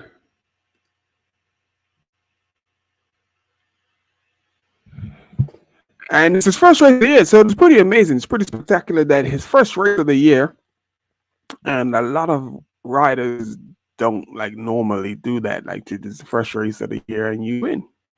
That's pretty cool. So I just have to think that the only thing in his mind and the team UEA is revenging what was done to them last year by Jumbo-Visma. So the whole thing is they are working hard to get themselves back in shape and ready to take on Jumbo-Visma. So I have to look up to see what Jonas Vingegaard is doing. I haven't seen any races that he's doing. Like, you know, what's his schedule? Will he be racing? Let's look and see if we can, because he must have done a race or two. So I'm gonna go to the site is Pro Cycling Stats. So I'm gonna go to Pro Cycling Stats, type in Jonas Vingegaard, and let's see what comes up. Internet's running a bit slow. 2022, 2023. Looks like he hasn't done any races at all this year at all. What's going on? You're the defending champ of the Tour de France. When will your first race be? Because that's gonna say a whole lot. Right now, it's a whole lot of speculation, and because this is the guy that beat Tadej Pogacar. People was thinking like, everyone was thinking like, no one's gonna be able to touch Tadej Pogacar, but there were some signs of Jonas Vingegaard and what he could possibly do.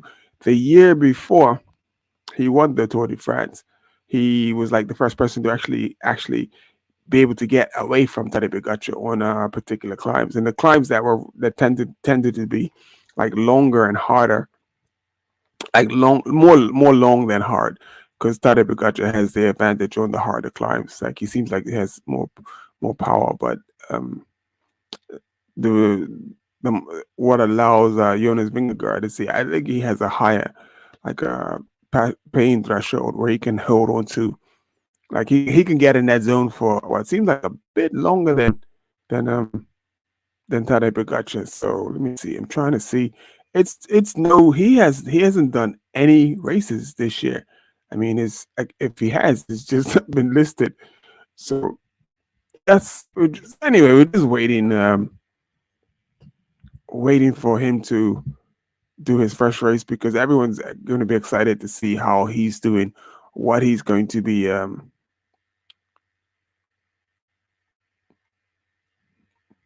Is he going to be able to defend his title, basically? So it's going to be a little bit different because they sort of ambushed Tadej Pogacar last year, and no one knew how good Jumbo Visma was, and they just sprung the surprise that they got revenge for Primoz Roglic when Pogacar on the day before the eve of the Tour de France, 2 days left, and it looked like Roglic had it in the had it in the bag, like Money in the Bank, that he was definitely going to win the Tour de France. And on the last time trial stage, Tadej Pogacar just he just annihilated Primoz. He annihilated Primoz, and he annihilated everybody. He didn't just annihilate it, but it was humiliating. Yeah, it was humbling. So, but the thing is, it's weird. It's like it's Primoz Roglic, Tadej Pogacar, Peter Sagan, like they're all from sort of like similar parts of like Europe. And these, I don't know what's in the water, but these guys are absolutely gentlemen on the bike. And even Jonas Vingegaard, like, definitely mild mannered gentlemen on the bike, as opposed to some of our like cycling heroes from the past who are ready to, to punch up in a second. Lance Armstrong was one of those really intense guys, Bernard Hinault, the Badger. He didn't get the nickname Badger by mistake. Lauren, is it Lauren Fignon? Lauren Fignon. He was another one, had a beautiful smile, but the temper. And there was so many riders like that. But these four guys that I just mentioned, man, these guys are gentlemen to the nth degree. And so like Tadej Pogacar was like expected to win his third Tour de France last year, and even like when he realized he wasn't about to win, he was still a gentleman about it. Like he was still a gentleman about getting on the podium in second place and not being the winner, like not ending up as the predicted winner, but as the runner up. And he was the gentleman about it. So, and that's what I love about this new crop of guys, is that they race hard, but they don't take it too hard, or like at least they don't let you see it. So they don't let you see it, and it's pretty cool. It's pretty cool. So at some point, I'm gonna have to jump off of this thing and go get some food, because these raisins are not doing it. Yeah. Let me just find a brand.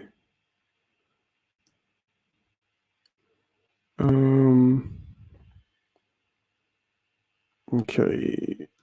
Remove. It should remove. There we go.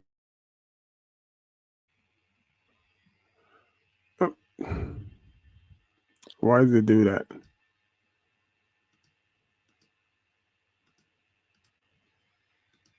Oh, so it doesn't do that with the pictures. So basically, I'm trying to pull myself to the side. And this was Jordan Slacker we got to talk to. So having these headphones on for that little while was making my issue. So this is Jordan Slacker we got to talk to. Very, very cool young man. And hopefully at some day, some point, I do get to meet him in person and interview him in person. There's a lot of talent coming out of the continent, out of Africa. He's from Uganda, but he lives in races in Kenya at the minute, and he's done a few races in Europe. And like he has said, he would love to be able to, just take his sport, take the love of his sport a little bit further.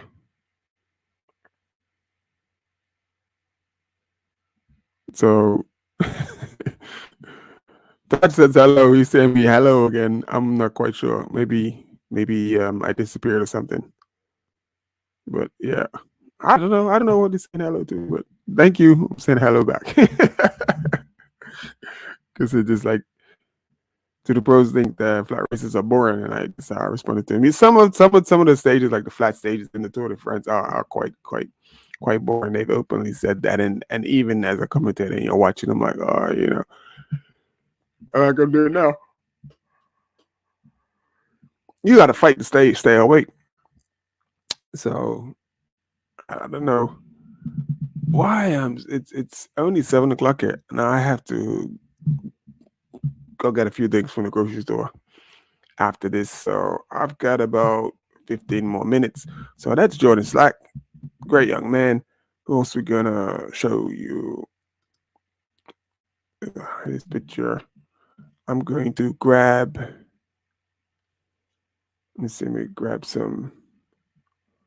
I'll just grab some more pictures.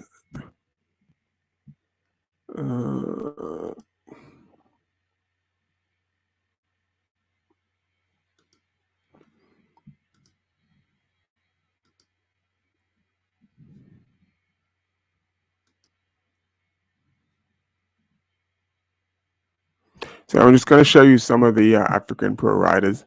The team Kaja, like, I don't know if you were here in the beginning, and they were lining up, and this is the team that. There we go. Sorry. His name is Mulu Knife. I need to move that, don't I? Move that banner, because that race is finished. Good. So his name is Mulu Knife Halamaiko. It's either Halamaiko or Halamaika. Last boy. The little issues that I'm having with my eyes, I wasn't having before I got these glasses. I can see better, but I'm having these little issues. So this is Mulu Knife Halamaika. He is one of the pro riders out of Africa. So the funny thing is, like, I made my video about the pro riders that are in Africa, and and a lot of the Eritrean riders and from other African countries are telling me, you don't know cycling, you don't know what you're talking about, because I didn't mention like certain retired pro riders. So, oh my goodness! So the whole point of the post was to highlight the riders that are professionally racing inside of Europe at this point, this time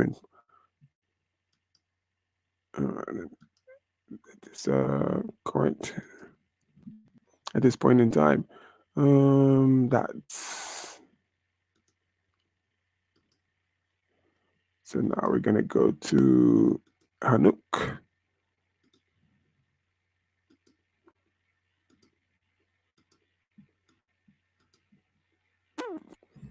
So this is Hanuk Mulahorben,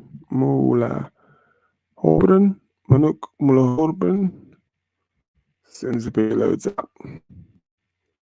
Right up.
Glad I wasn't on screen for that one.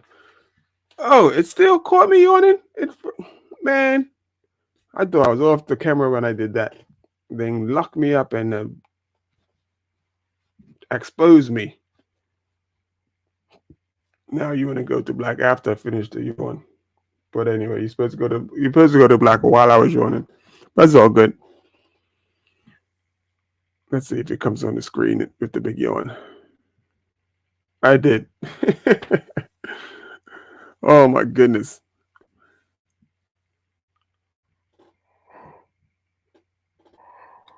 Well, see, that's just staying up way, way too late. Staying up way too late. 8 minutes, 8 minutes, 8 minutes. What can I show you? What do you want to see? What can we find? Let's see what we can find. Let's see what we can find. See if we can find something interesting. Video file. Which one is this? That's we're not gonna play that one.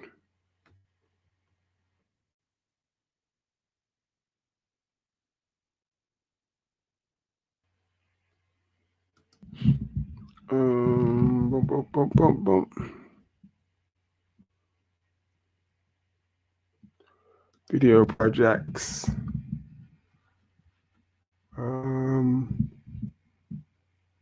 Completed videos. Our video didn't get a lot of play.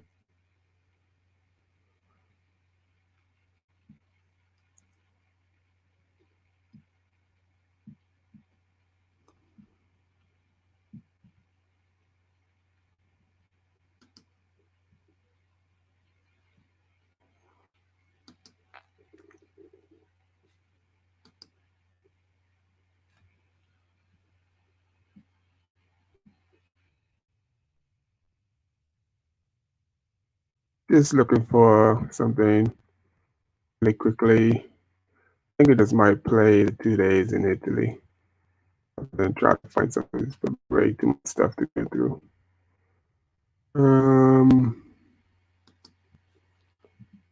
Let's go. Here we go.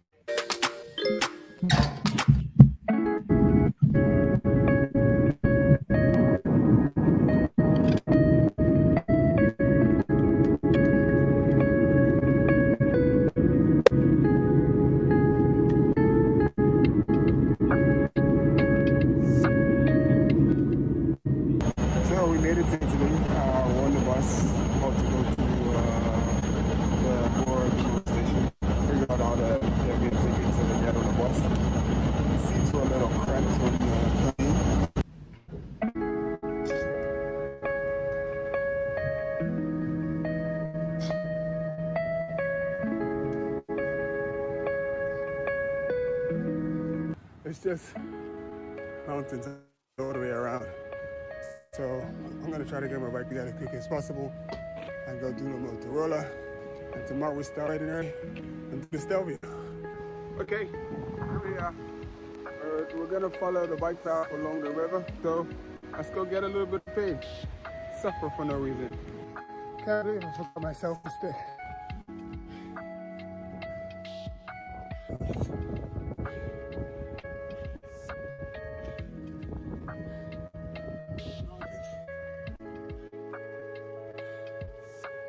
Right now,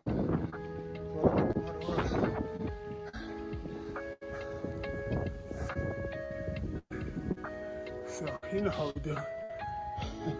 Stay with your legs. Pick up the chain, gang. The numbers got lower on each corner, so must mean that 29 corners, 29 turns.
So this is gonna be quick. We made it to the top of the Motorola. Yeah, it's cold. So as I said, I'm gonna make this quick. Get a quick look at all that sea. Pretty amazing. It's a bit cloudy. Wish that clouds weren't on that. You can see that mountain, and the Stelvio is probably that way. But they got a nice shot of diaphragm up here, because it is cool. So I just need to get going. So I'm gonna wrap up a bit more and get my butt down out of this cold.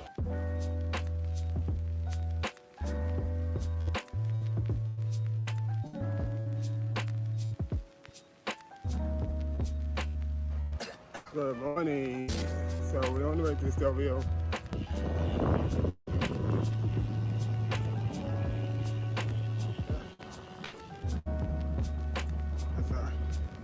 Climb the Stelvio. You climb Stelvio with me. If you're gonna say. There's two cycling stores in this loopy cycling tours. You know, I think we're gonna try and do something with the group next year.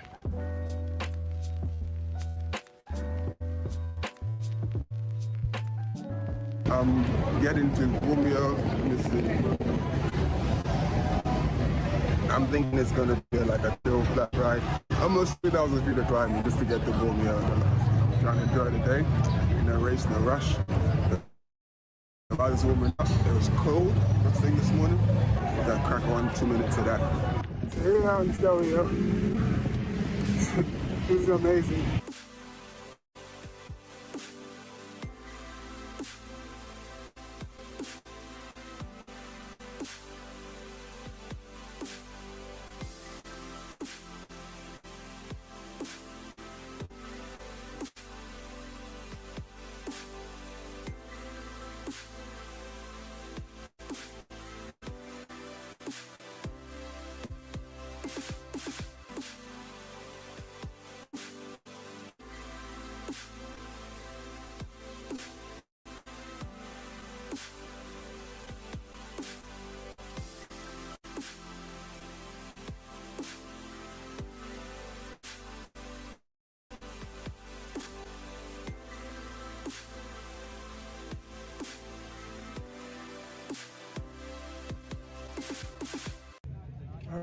So we made it at the studio. This place is busy. There's a lot of people up here. So let me turn around so you can see what it looks like up here. That was tough the whole way. That was a tough climb. I enjoyed that. I'm looking forward to coming back and doing that again. Got a beautiful day. There's very few clouds in the sky.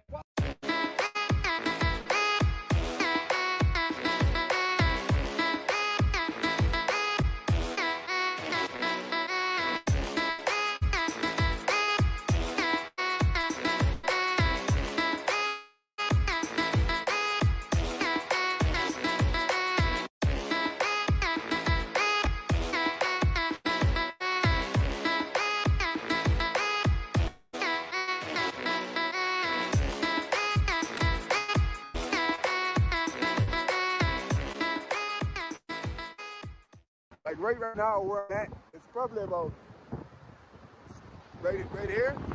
It's probably about 10-12%. And I would say the majority of the climb is like 10%. I really didn't think it would be like as tough as it was, but I got it done.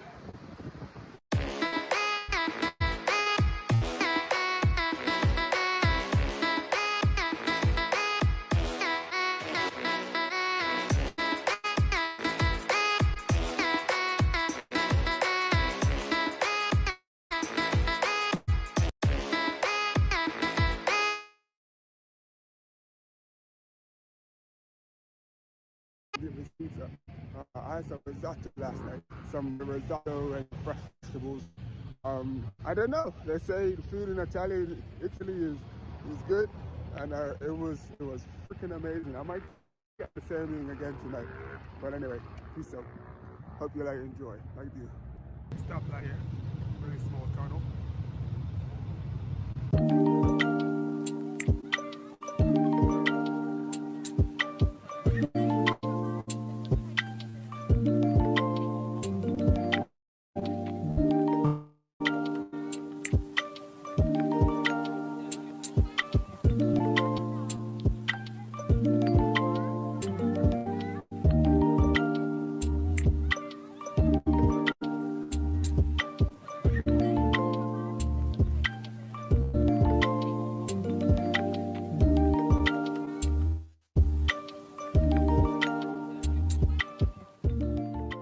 Just needed these 2 days and looking at a happy camper. Anyway, that's me, Industry Cycling Tour. You know how we do. I hope you like the pictures and the footage and everything. Remember to subscribe. Subscribe. You know, hit the like button, subscribe to the channel. Hit the like button, subscribe to the video. Alright. Thanks for watching. Peace.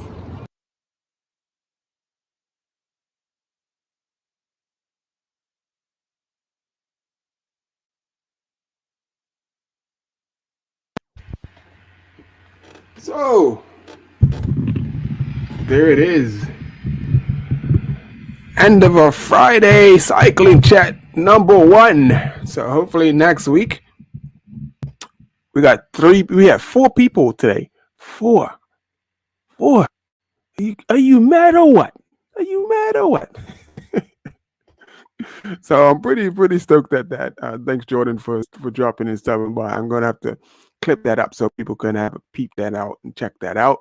And yeah, so big up to Taj for hanging out with me. I definitely appreciate that. Big up to Rome, who joined stream earlier, but he's at work, so he couldn't, really participate and join in. Anything else? There's a couple of people that popped in. I don't know who they was. I can shout people out. If you popped in, thank you for popping in. Every little, the time adds up. It adds up, and definitely appreciate it. So right now, there's only a couple people on the stream because people probably think this is insane. But it will be soon. It will be the place you want to be on Fridays. Right now is what it is, but I can guarantee you in a few weeks, this is where you're going to want to be on a Friday to talk about cycling too. So if you don't know much about cycling, you want to learn about cycling, right here, Fridays, Friday's cycling talk, and the panels, the chat is going to be open, so you can come up on the panel, give your view, give your perspective on cycling, on how your favorite rider, your favorite bike, your favorite gear, whatever it is, how the way you train, and just come on up and then just say what you got to say. Let's talk about it. Let's make a conversation. It's cycling. It's in 2023 with Say It With Your Legs Media.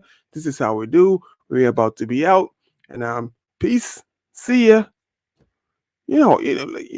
I gotta end with my thing. My thing is, it is Say It With Your Legs. It's SIWYL. Say It With Your Legs. This is our thing. But my other thing is, keep the rubber side down. Keep the wind in your face. Keep it moving, man.